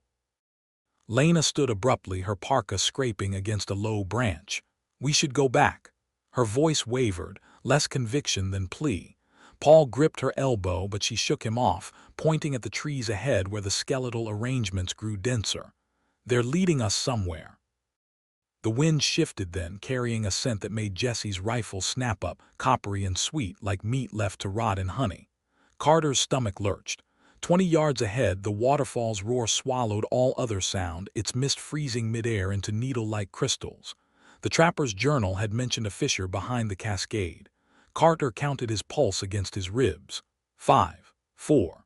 The team edged forward, boots slipping on ice-slick rock. The waterfall's roar filled Carter's skull, vibrating his teeth as they edged closer. Jesse went first, rifle angled toward the fisher's jagged maw, his breath coming in short, visible bursts. The water had carved the rock into a grotesque grin, the edges glistening with ice that shouldn't have existed in late spring. Myra crouched to photograph the entrance, her lens catching the way the light bent around the opening, like the valley itself was exhaling. Lena hesitated at the threshold, one hand pressed to the stone. "Do you feel that?" she whispered. Carter didn't need to ask what she meant. The rock thrummed under his palm, a slow, arrhythmic pulse, as if something deep within the mountain was breathing. Paul scoffed, but his fingers twitched toward the hunting knife strapped to his thigh. "Place is giving me the creeps," he muttered, too loud, as if volume could scare away whatever watched from the dark.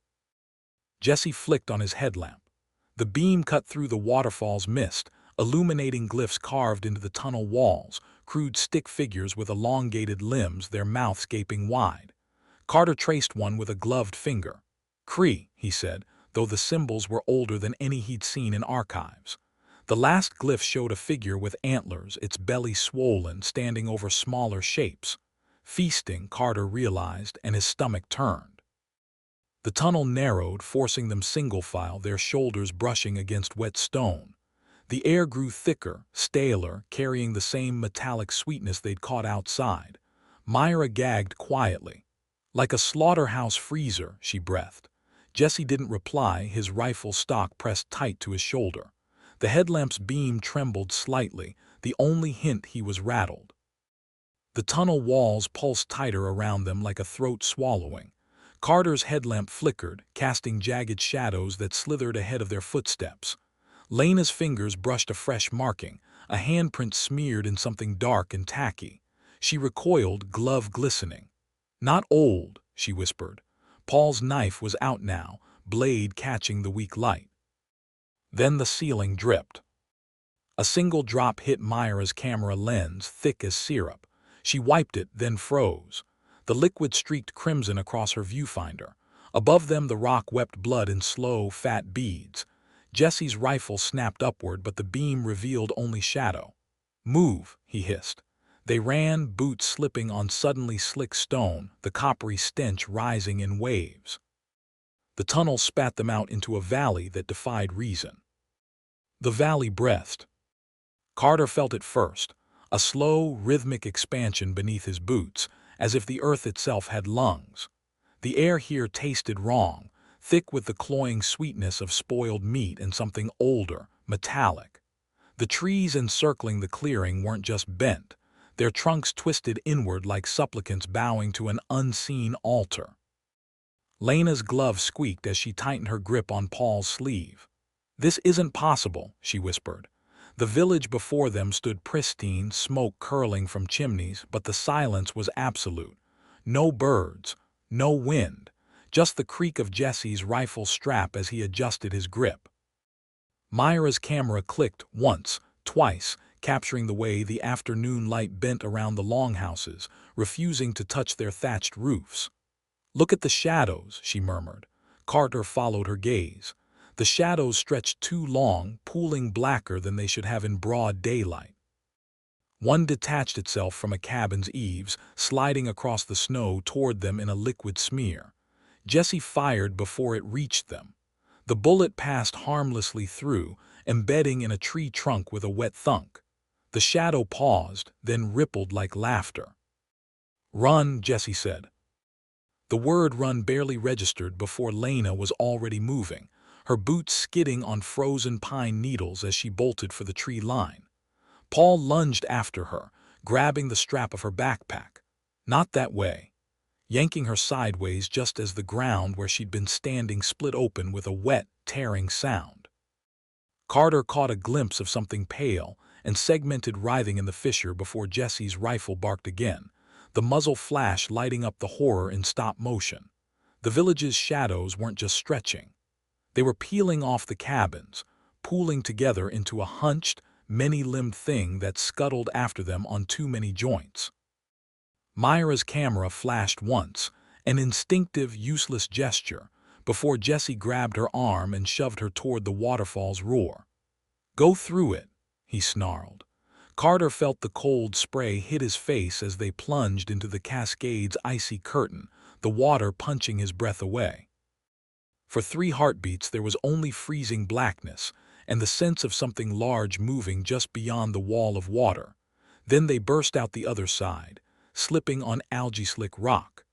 Behind them, the shadow mass hit the waterfall and recoiled with a sound like steam on hot iron.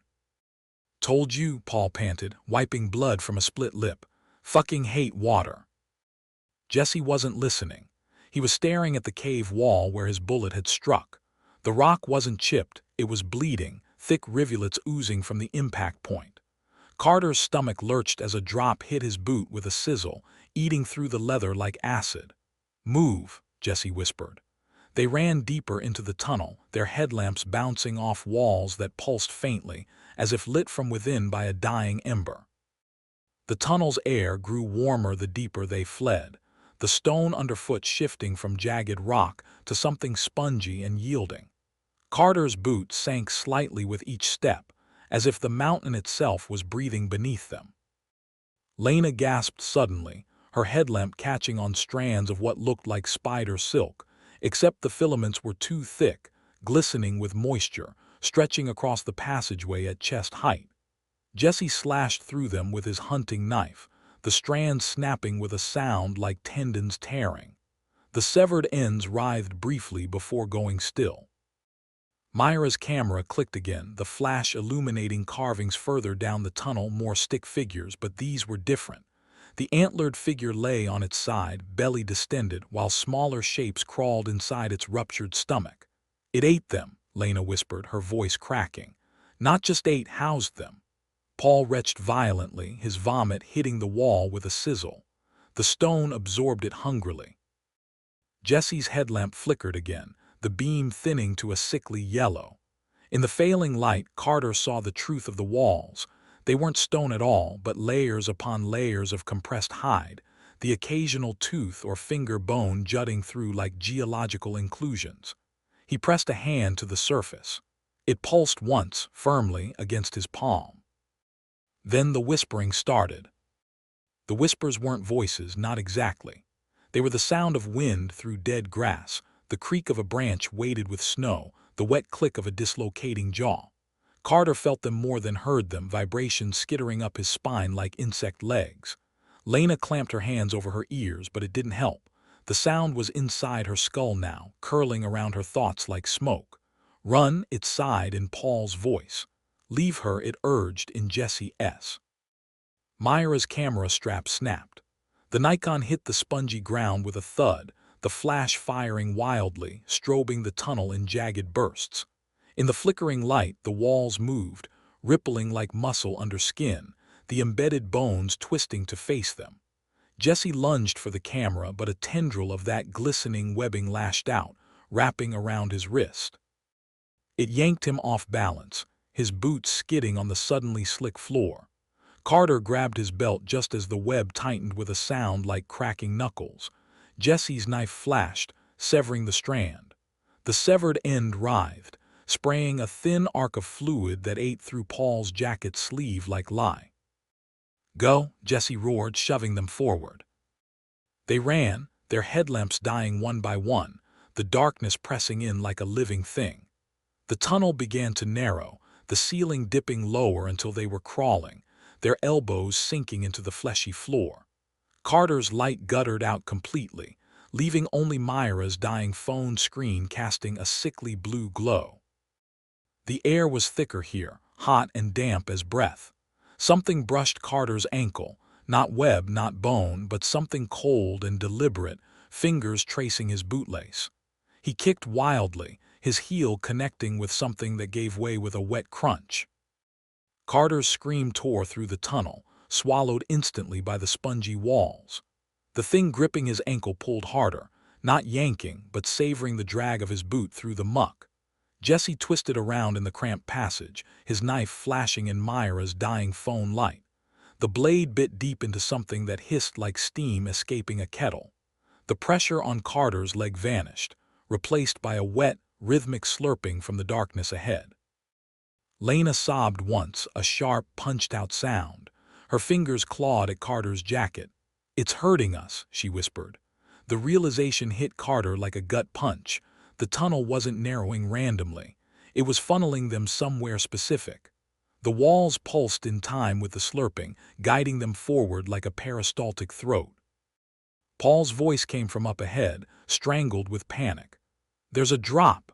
His words cut off with a yelp as the floor vanished beneath him. Carter lunged, catching a fistful of Paul's sleeve just as the younger man's legs swung out over empty space. Myra's phone tumbled into the void, spinning end over end, illuminating glimpses of what lay below, a cavern vast as a cathedral, its floor studded with jagged stalagmites that glistened unnaturally in the fleeting light. The last thing Carter saw before darkness swallowed everything was the stalagmites' tips, each one capped with something pale and rounded. Skulls. Jesse's hand clamped around Carter's belt again, hauling him back from the edge as Paul scrambled to safety. For a heartbeat, they lay gasping on the trembling floor. Then the whispering surged, not from the walls now, but from the pit below. It wasn't words, but names, each one a glacial shard down Carter's spine. It knew them. It remembered.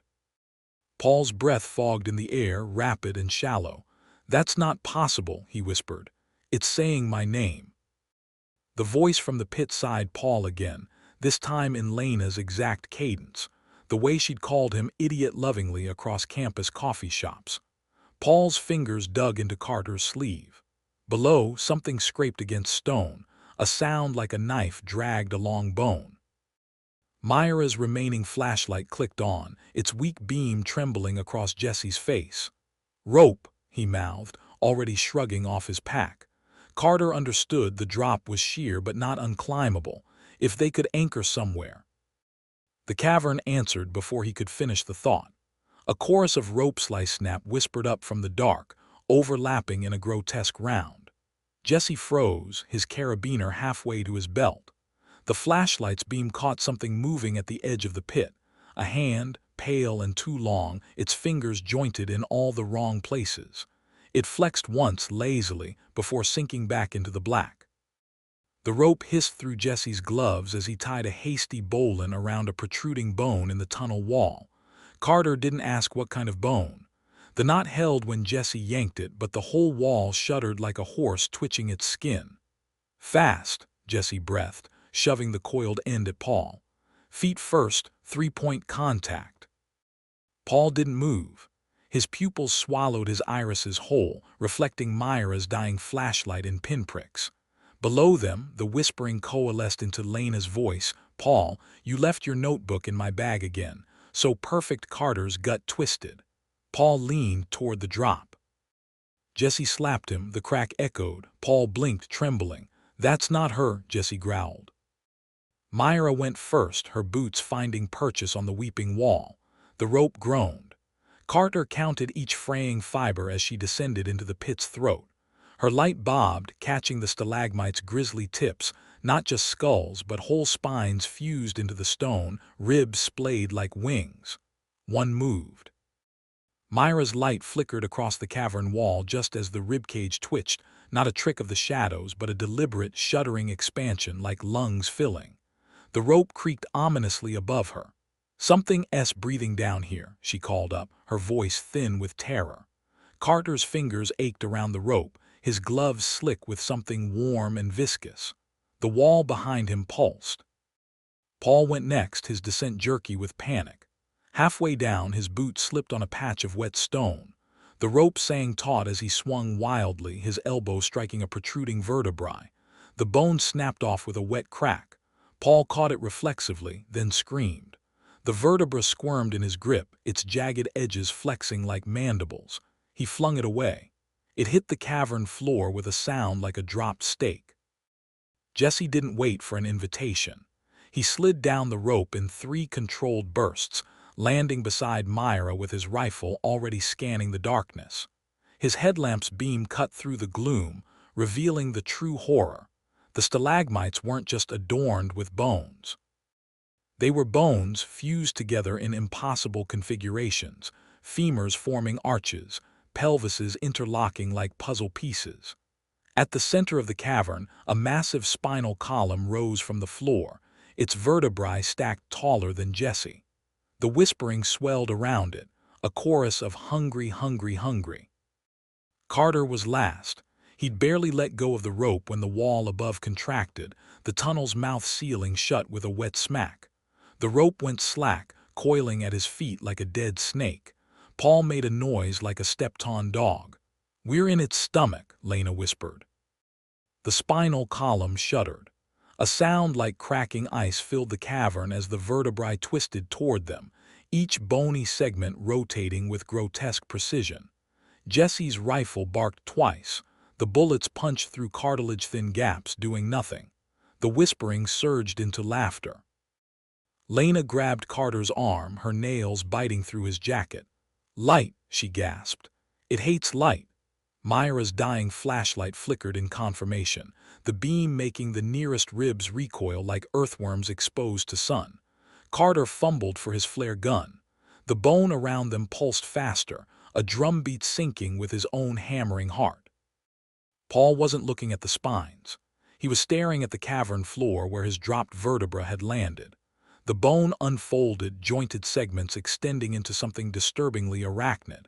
It skittered toward him on too many legs. He backpedaled into Myra, who swung her camera like a club. The flash illuminated the thing's true shape, not bone, but something wearing bone, its chitinous body visible between gaps in the false skeleton. Jesse's knife flashed. The creature split with a wet pop, disgorging a coil of glistening tendons that lashed around his wrist. He roared, hacking at the sinewy strands as more bone spiders erupted from the stalagmites. Carter finally wrenched the flare gun free. The trigger stuck. Behind him, the great spinal column bent like a bow, its jagged tip aiming for Lena's chest. The flare gun clicked uselessly in Carter's frozen fingers as the spinal column's tip whistled toward Lena's ribs. Jesse moved faster. His hunting knife flashed upward, deflecting the bone just enough to graze her parka instead of piercing flesh. The cavern screamed in protest, the sound like glaciers calving. Myra's camera exploded in a burst of light as she smashed it against the nearest rib. The flash seared Carter's retinas, but the effect was immediate. The bone spiders recoiled, their segmented legs curling inward like burned centipedes. The spinal column jerked backward with a wet crunch. "Light hurts it," Myra yelled, brandishing the sparking remains of her Nikon. Carter's flare gun finally fired with a muffled thump. The projectile arced over the vertebrae, bursting against the cavern ceiling in a shower of crimson sparks.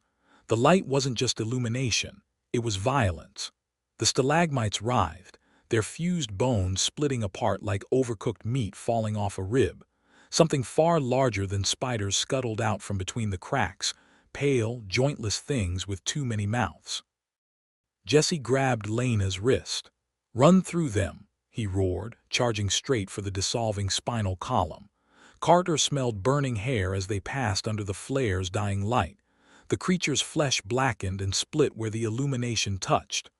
Paul stumbled after them, his boot crunching through a half-melted skull that popped like a rotten melon.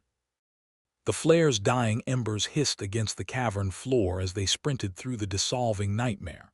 Carter's lungs burned, not from exertion, but from the air itself, thick with the scent of charred meat and something sweetly rancid. The spinal column ahead groaned as it collapsed, vertebrae splitting like rotten firewood. Between the gaps, daylight bled through. Myra reached the fissure first. She jammed her shattered camera into the gap, prying it wider with a guttural yell. The bone splintered under her weight. For one heart-stopping second, Carter thought she'd slip. Then Jesse's hand locked around her belt, hauling her through just as the cavern ceiling sagged behind them, dripping long strands of glistening tissue. Paul didn't make it. One moment he was there, his fingers brushing Carter's sleeve. The next, the floor yawned beneath him, a mouth of jagged ribs snapping shut. His scream cut off with a wet crunch. Carter's gut twisted, but Jesse was already shoving him forward. No time. The fissure exhaled them into blinding daylight. Carter hit the snow gasping, his fingers clawing into frozen earth as if the mountain might reclaim him. Myra collapsed beside him, her cameraless hands trembling against her thighs. Jesse stood guard, his rifle tracking the crumbling rock face, but the mountain had sealed itself. Only silence oozed from the cracks. Lena retched violently, her parka splattered with black ichor. Carter wiped his mouth. His gloves came away streaked with something that wasn't blood. It moved sluggishly between his fingers before dissolving into vapor. Myra's voice cracked. "Paul." Jesse spat into the snow. "Don't." His thumb flicked the rifle's safety off. The valley stretched before them, the bowed trees watching in silent judgment. The village's smoke still curled mockingly in the distance. The snowmobile's engine sputtered to life on the third try, Jesse's gloved hands shaking as he yanked the choke.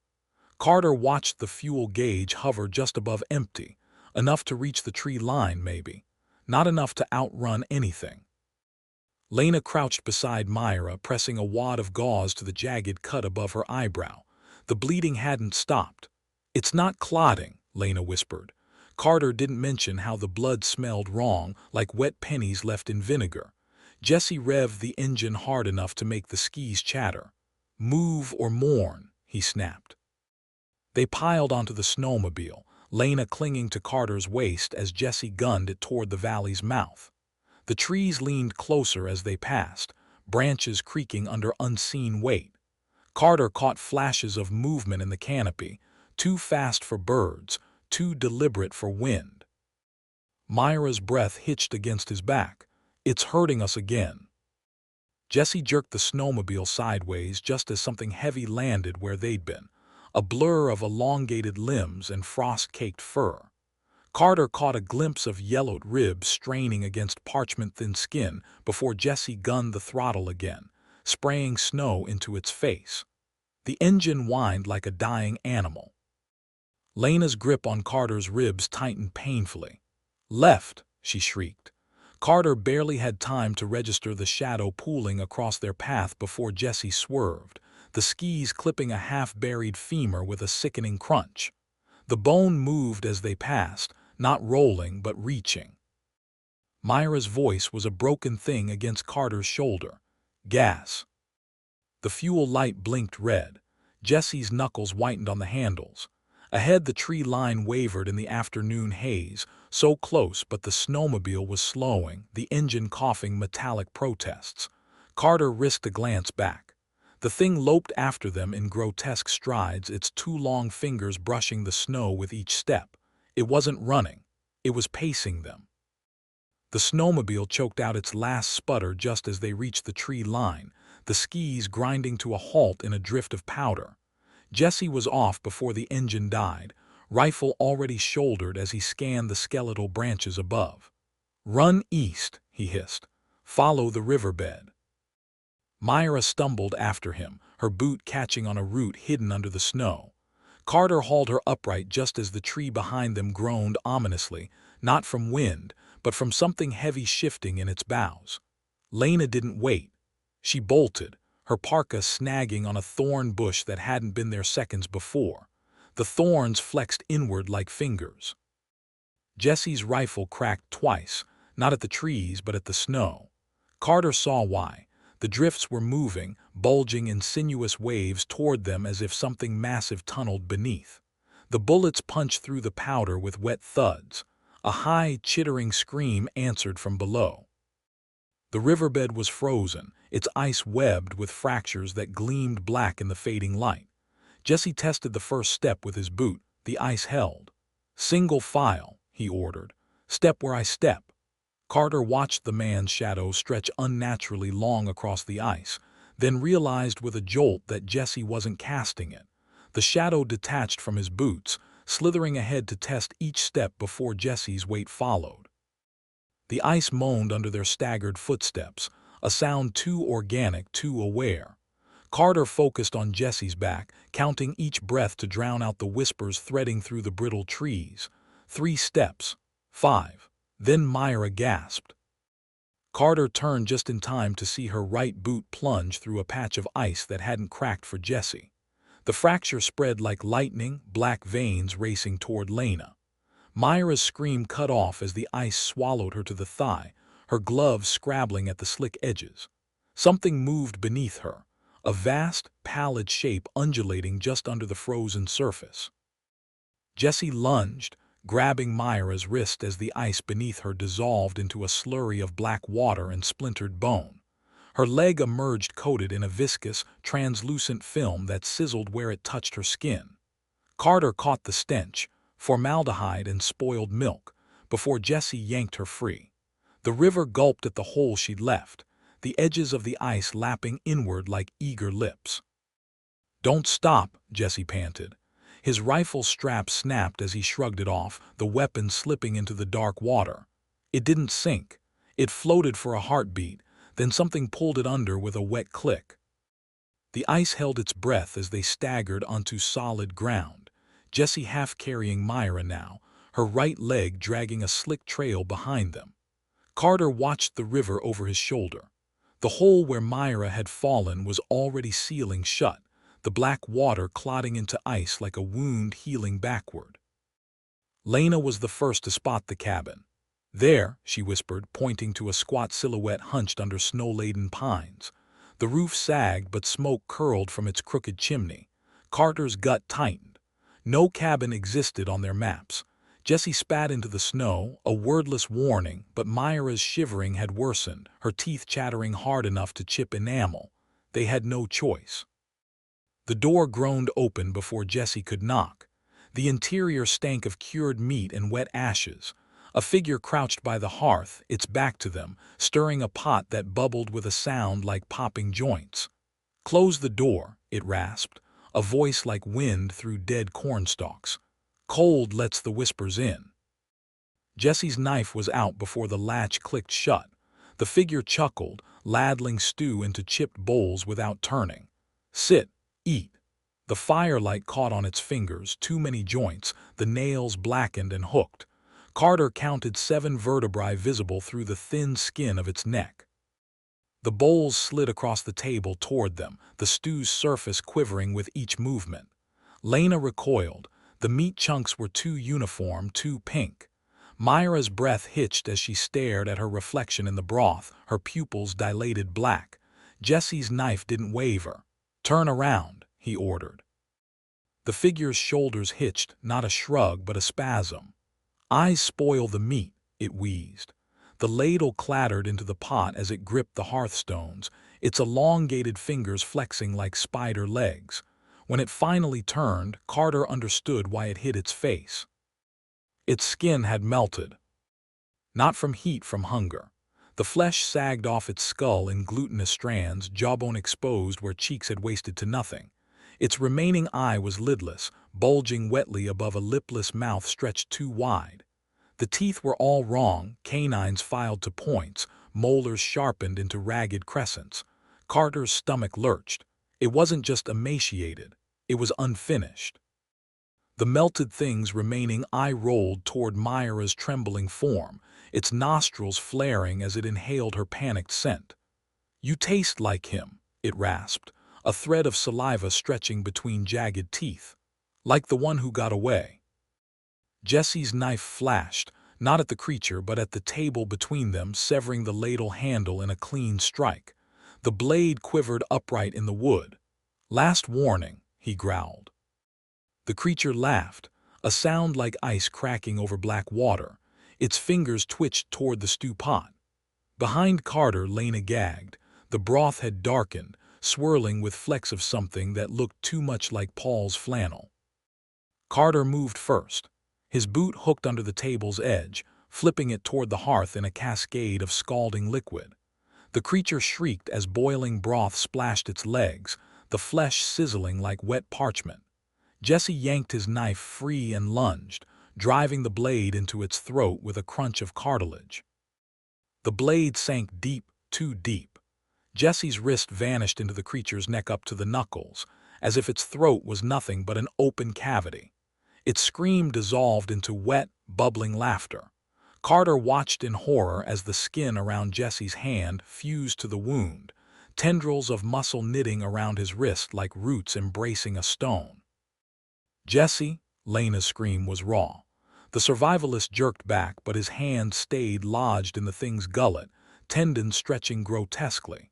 The creature's lipless mouth stretched wider, its breath fogging the air with the stench of gangrene and spoiled honey. Myra acted before Carter could. She snatched the iron poker from the hearth and swung. The red-hot tip struck the creature's temple with a hiss. Flesh parted like overcooked fat, revealing not bone but a hollow darkness. The thing didn't flinch. It leaned into the poker, the metal sinking deeper until Myra's fingers grazed its melting forehead. "I spoil the meat," it repeated tenderly, its voice now a perfect mimic of Paul's. Its free hand, too long, too jointed, lashed out, wrapping around Myra's throat. Her choked gasp was the only sound as her feet left the ground. The poker clattered to the floor as Myra's thrashing legs kicked over a chair. Jesse roared, not in pain but in fury, and twisted his trapped arm violently. A wet tearing sound filled the cabin as his hand came free, trailing ribbons of glistening tissue. He didn't hesitate. His knife flashed again, this time severing the creature's wrist at the joint. Myra dropped like a puppet with cut strings, the severed hand still clamped around her throat. Its fingers flexed once before going slack. Carter lunged for her, but Lena was faster. Her pocket knife sawed through the thing's tendons with a sound like cutting rotten rope. The hand fell away, revealing purple fingerprints burned into Myra's skin. The creature didn't scream. It cradled its stump against its caved-in chest, crooning softly in Lena's voice. "You always forget your gloves." Jesse staggered back, his own hand dripping black fluid where the creature's flesh had fused with his. The wounds didn't bleed. They pulsed, tiny mouths opening and closing along the welts. "Out!" Jesse barked, kicking the door open with his boot. Carter grabbed Myra under the arms, her breath coming in wet hitches as he dragged her into the snow. The cabin's interior shimmered unnaturally behind them, the walls breathing inward like lungs. The melted thing watched them from the threshold, its head lolling on a too-thin neck. It didn't follow. The forest swallowed them whole as they fled the cabin, the snowmobile's gas long gone, their breath-ragged plumes in the moonlight. Jesse's infected hand pulsed black with each heartbeat, veins branching darkly up his wrist like roots seeking sunlight. Lena kept glancing at it, then away, too fast, like she'd seen something move under his skin. Myra couldn't speak. The handprint around her throat had deepened, the fingerprints now weeping a thin, iridescent fluid that smelled like rotting birch bark. Carter carried her when her legs gave out, her weight alarmingly light, as if her bones were hollowing out from the inside. The riverbank offered no refuge. The ice had healed smooth as glass, reflecting their haggard faces back at them with grotesque clarity. Carter's reflection mouthed words he hadn't spoken. Jesse kicked the surface hard enough to crack it. The splintered ice showed nothing beneath. No water, no darkness, just an endless, hungry white. "Not real," Jesse growled, but his voice lacked conviction. His bad hand twitched toward his knife, fingers spasming. The blade slipped through his grasp, clattering to the ice. When he bent to retrieve it, the reflection didn't mirror him. It stared up, unblinking, from the fractured pane. The wind shifted, carrying the scent of charred flesh, not from the cabin but from Jesse's hand. The blackened veins pulsed under his skin, each throb accompanied by a wet click from his knuckles. Lena reached for him, then froze. "Your fingers." Jesse flexed his hand. The joints cracked like breaking twigs. His pinky bent sideways at a new angle, the nail splitting into something curved and yellow. He exhaled through his teeth. "We keep moving." Myra's breath hitched. Carter followed her gaze. The trees ahead were different. Their trunks twisted into near-human postures, bark peeling away in strips that hung like flayed skin. One groaned as they passed, its branches shuddering in a wind that didn't touch the snow. Lena's boot broke through a drift, revealing a snowshoe buried beneath. Not old, its synthetic strap still supple. Paws. Carter kicked it aside before Lena could react. The underside was sticky with a glue-like substance that stretched in threads between his boot and the shoe. It smelled like rancid syrup. Jesse's infected hand twitched violently, a spasm that sent his knife skittering across the ice. The blade struck a snowdrift and vanished, swallowed whole. He stared at his fingers, now elongating unnaturally, the joints popping like overstressed rivets. Carter watched in mute horror as Jesse's thumbnail darkened to an oily black, splitting down the middle into a hooked claw. The forest exhaled around them, branches creaking in perfect unison. Something in the rhythm made Carter's teeth ache, a subsonic hum vibrating through his molars. Lena clamped her hands over her ears, but Myra simply smiled, her cracked lips parting to reveal gums that glistened too wetly in the moonlight. "It's singing," she whispered, her voice layered with something that wasn't hers. Jesse grabbed Myra's chin, tilting her face toward the weak light. Her pupils had swallowed her irises whole, black pools reflecting the distorted trees in funhouse mirror warps. His infected hand left smears of tarry fluid along her jaw. "Fight it," he growled. Myra blinked, once slow, and Carter saw the exact moment she stopped trying. The snow beneath them shuddered.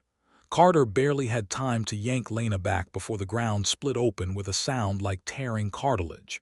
A fissure zigzagged toward Jesse, its edges rimmed with jagged ice teeth. He pivoted too slow. The crack yawned wider, and something pale and jointless writhed up from the darkness, wrapping around his infected wrist. Jesse's scream tore through the frozen air, not pain but betrayal. His own fingers answered the thing gripping him, twisting backward to interlock with its pulsing tendrils. Bone scraped against bone as his wrist elongated, the blackened veins branching up his forearm like invasive roots. Carter lunged, grabbing Jesse's belt just as the fissure yawned wider, revealing glimpses of a throat lined with fused vertebrae. Lena's knife flashed, severing the tendril with a wet snap. The severed end writhed like a dying worm, spraying black ichor that froze midair into jagged shards. Jesse collapsed backward, his mutated hand twitching, no longer fully his. The fingers tapered to points, the nails split into keratinous hooks. He stared at it with dull horror. "It's rewriting me," he whispered. The fissure hissed shut, but the snow around it remained disturbed, not footprints but impressions, as if something heavy had dragged itself toward the tree line. The pines swayed without wind, their needles shivering into something too thin, too sharp to be leaves. One by one they detached, floating downward in slow spirals. Carter caught one. It wasn't a needle at all, but a hair, long, blonde, and damp at the root. Myra giggled. Jesse's breath came in ragged bursts as he cradled his mutated hand against his chest, the blackened veins pulsing in time with the forest's unnatural rhythm. The fallen pine needles, no, hairs twitched where they'd landed, coiling toward his boots like living things. Carter crushed one under his heel. It burst with a wet pop, releasing a scent like scorched copper. Myra's giggling hitched into something wet and guttural. She crouched beside a snowdrift, fingers digging into the powder with frantic urgency. "They're singing the old songs," she murmured, her voice layered with something deeper, rougher. Snow caked under her nails as she clawed downward, revealing a patch of ice beneath. Not frozen water, but something translucent and veined like congealed fat. Embedded within it, Lena's flashlight glinted off a familiar shape. Paul's glasses, the lenses shattered into starry fractures. Jesse grabbed Myra's shoulder, his infected hand leaving a smear of tarry black across her parka. She turned her face up to his, and Carter saw it, the way her pupils had swallowed all but a thin ring of iris, black expanding like ink in water. Her smile stretched too wide, lips splitting at the corners. "You hear it too," she whispered. "The hunger tune." The trees groaned in unison. Branches dipped low around them, not from snow weight but with deliberate creaking intent. Carter's throat tightened. They weren't branches at all, they were antlers, fused seamlessly into the pines, their points glistening with a substance that wasn't sap. One dripped onto Lena's sleeve. The fabric sizzled where it landed. The antler dripped again, this time onto Jesse's wrist. The blackened veins writhed beneath his skin where the liquid touched, surging upward like worms escaping a flood. He didn't flinch. His infected fingers flexed, the new joints clicking into place with the precision of a lock turning. Myra's hand closed around Carter's wrist. Her fingers burned hotter than fever, her nails digging crescents into his pulse point. "Watch," she breathed. The snow beneath them trembled, then parted like a curtain. Below the powder, the ice wasn't white but translucent. A frozen membrane stretched taut over something vast and shifting. Shadows moved beneath it, their shapes indistinct but unmistakably alive. Lena's boot broke through with a wet crunch. She screamed, not at the cold but at what her foot had touched. Carter saw it too. The ice wasn't solid. It was a latticework of fused bones, their marrow hollowed out to form tunnels where pale, segmented things squirmed. One wrapped around Lena's ankle, its body glistening with a mucus that smoked where it met her boot leather. Jesse moved before Carter could. His mutated hand plunged into the hole, fingers elongating further as they sought purchase. The creature recoiled not from pain but recognition. It knew him. Carter watched in horror as Jesse's forearm darkened to match his hand, the flesh taking on a glossy, chitinous sheen. He wrenched upward. The thing came with him, thrashing, a centipede-like horror with too many human teeth lining its underside. Jesse's mutated fingers tightened around the centipede thing's thorax. Its segmented body pulsed against his grip, each plate shifting to reveal another set of needle teeth.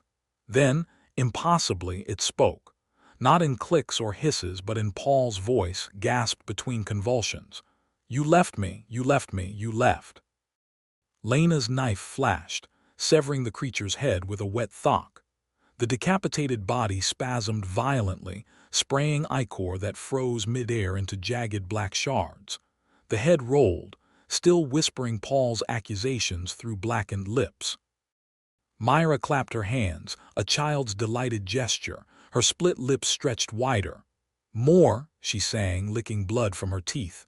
Carter recoiled. Her tongue was forked now, the tips flicking independently. The ice groaned beneath them. Hairline fractures spider-webbed outward, each crack exhaling a scent like gangrenous meat. Jesse knelt, pressing his infected hand against the frozen lattice. His blackened fingers sank in, the ice softening like warm tallow. "It's a nest," he rasped, his voice deepening unnaturally. The veins in his neck pulsed black. The ice beneath Jesse's hand gave way with a wet sigh, the edges melting back like a wound closing in reverse. Carter's breath hitched. It wasn't just thawing. It was retreating, pulling away from Jesse's corrupted flesh as if repelled by its own reflection. The revealed cavity exhaled a stench of spoiled milk and iron, the air shimmering with heat where there should only be frozen dark. Lena grabbed Carter's sleeve. "We need to." The ice exploded upward. Not shards, *hands*. Dozens of them, their fingers fused at the knuckles into ragged paddles, wrist bones tapering into glistening tendons that vanished into the depths. They seized Jesse first, wrapping around his mutated arm with the familiarity of a lover's embrace. His scream cut off as they yanked him downward, his body folding at unnatural angles to fit the narrowing hole. Carter lunged, catching only a handful of Jesse's parka before the fabric ripped free, strands of blackened thread unraveling like rotting muscle. The hole snapped shut behind Jesse with a sound like wet leather stretching. Carter stumbled back, Jesse's shredded parka still clutched in his fist. The fabric squirmed, not from wind, but from the black threads weaving themselves back together like regenerating nerves. He dropped it just as the threads lashed out toward his wrist. Lena's scream jerked his attention upward. The grasping hands hadn't retreated, they'd multiplied, erupting from every fracture in the ice. Myra stood perfectly still as the fingers curled around her ankles, her split lips parted in rapturous anticipation. "Finally," she sighed, her voice layered with something that vibrated in Carter's molars. The hands didn't drag her under. They lifted her, tenderly, almost reverently, as the ice beneath her feet dissolved into a shimmering membrane. Through the translucence, Carter glimpsed Jesse suspended in the frozen web, his mutated arm now fully transformed into something glossy and segmented. His remaining human eye locked onto Carter's, pleading, before his jaw unhinged with a wet pop, his scream emerging in Paul's voice. Lena's knife hacked at the hands clutching her legs, the blade ringing against frozen bone. Carter grabbed her waist just as the ice beneath them buckled. The entire river groaned, not cracking, but contracting, the frozen surface undulating like the throat of some colossal beast swallowing its meal whole. The ice split with a sound like a ribcage giving way. Carter barely had time to haul Lena backward before the gap yawned open beneath them, exhaling a gust of air so putrid it made his eyes water. The hands clutching Myra paused, not recoiling but listening, their fused fingers twitching in unison. Then the whispers started. Not from the hole, from Lena. Her lips moved without sound, but Carter felt the words vibrate in his molars. "Hunger is the oldest song." Her pupils dilated until her irises vanished, black swallowing blue like ink in milk. The knife slipped from her fingers, embedding itself in the ice with a musical ping. Myra's laugh echoed from the pit below, distorted by the cavernous space, too many voices layered into one. The hands cradling her began to pet her hair, the motion grotesquely maternal. Carter lunged, grabbing Lena's wrist just as her free hand reached toward the grasping fingers. Her skin burned hotter than fever. The story ends where it began, in hunger. Carter realized it as Lena's fingers interlaced with the grasping bones, her skin fusing to the ice in a seamless, grotesque bond. The hands didn't pull her under, they absorbed her, drawing her into the frozen lattice like a needle threading through flesh.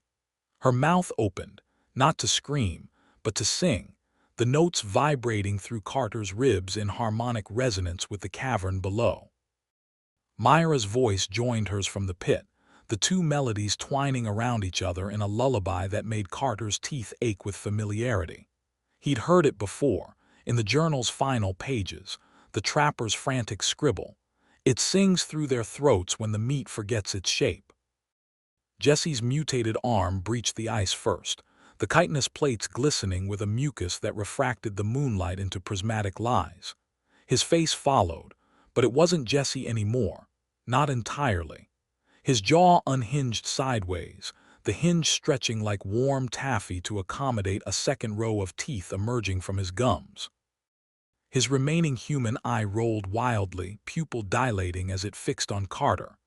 The whisper that came wasn't Jesse's voice, but Paul's, Lena's, Myra's, all layered into one wet exhale. "You're the last course." The story ends with Carter's fingers turning to bone. He doesn't notice at first, too busy staring at Jesse's half-transformed face emerging from the ice. Then his glove tears against Lena's frozen wrist and he sees it. his pinky gone translucent, the joints fused into a single ivory shard. The cold should hurt. It doesn't. Myra's lullaby swells from below, harmonizing with the cavern's pulse. The ice beneath Carter's knees softens like warm wax, swallowing his boots to the ankle.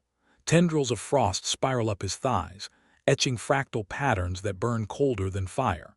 Jesse's mutated hand breaches fully now, fingers unspooling into jointless tendrils that stroke Carter's cheek with grotesque gentleness.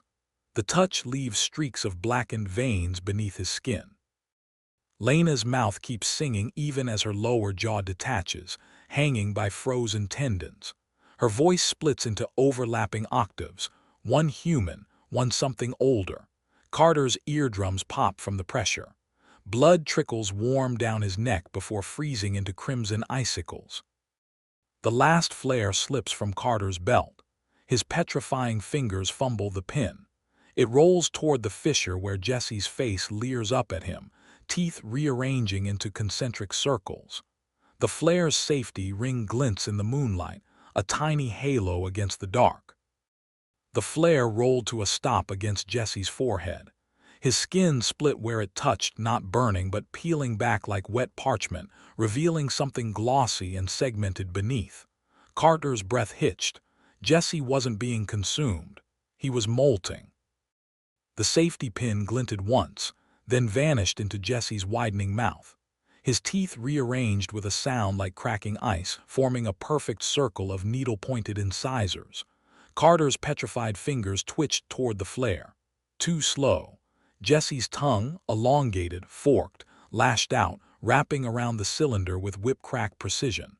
The flare disappeared into his throat with a wet click. For a heartbeat, nothing. Then Jesse's ribs unfolded. Carter's fingers buried in the trapper's journal, frostbite gnawing at his flesh like a starving thing. The hospital room stank of antiseptic and old blood. Men in unmarked suits stood at the foot of his bed, their shadows stretching too long across the linoleum. One leaned in, his breath smelling of winter mint and something deeper, earthier. "You didn't see anything," he murmured. "Unless you'd like to go back." Carter's voice was raw from screaming. "Where's Jesse?"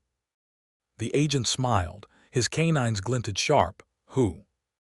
The package arrived 3 months later, wrapped in brown paper and twine. No postmark. Carter knew before he opened it, the way the twine moved under his fingers, coiling like a living thing. Inside, Jesse's camera. The LCD screen flickered to life without batteries, displaying a single photo, Myra standing in the village square, her smile too wide. The timestamp read yesterday. Her eyes were voids. Behind her, the trees bent inward, their branches fused into antlers. Thank you for listening to tonight's stories. If you enjoyed them, please leave a like and subscribe.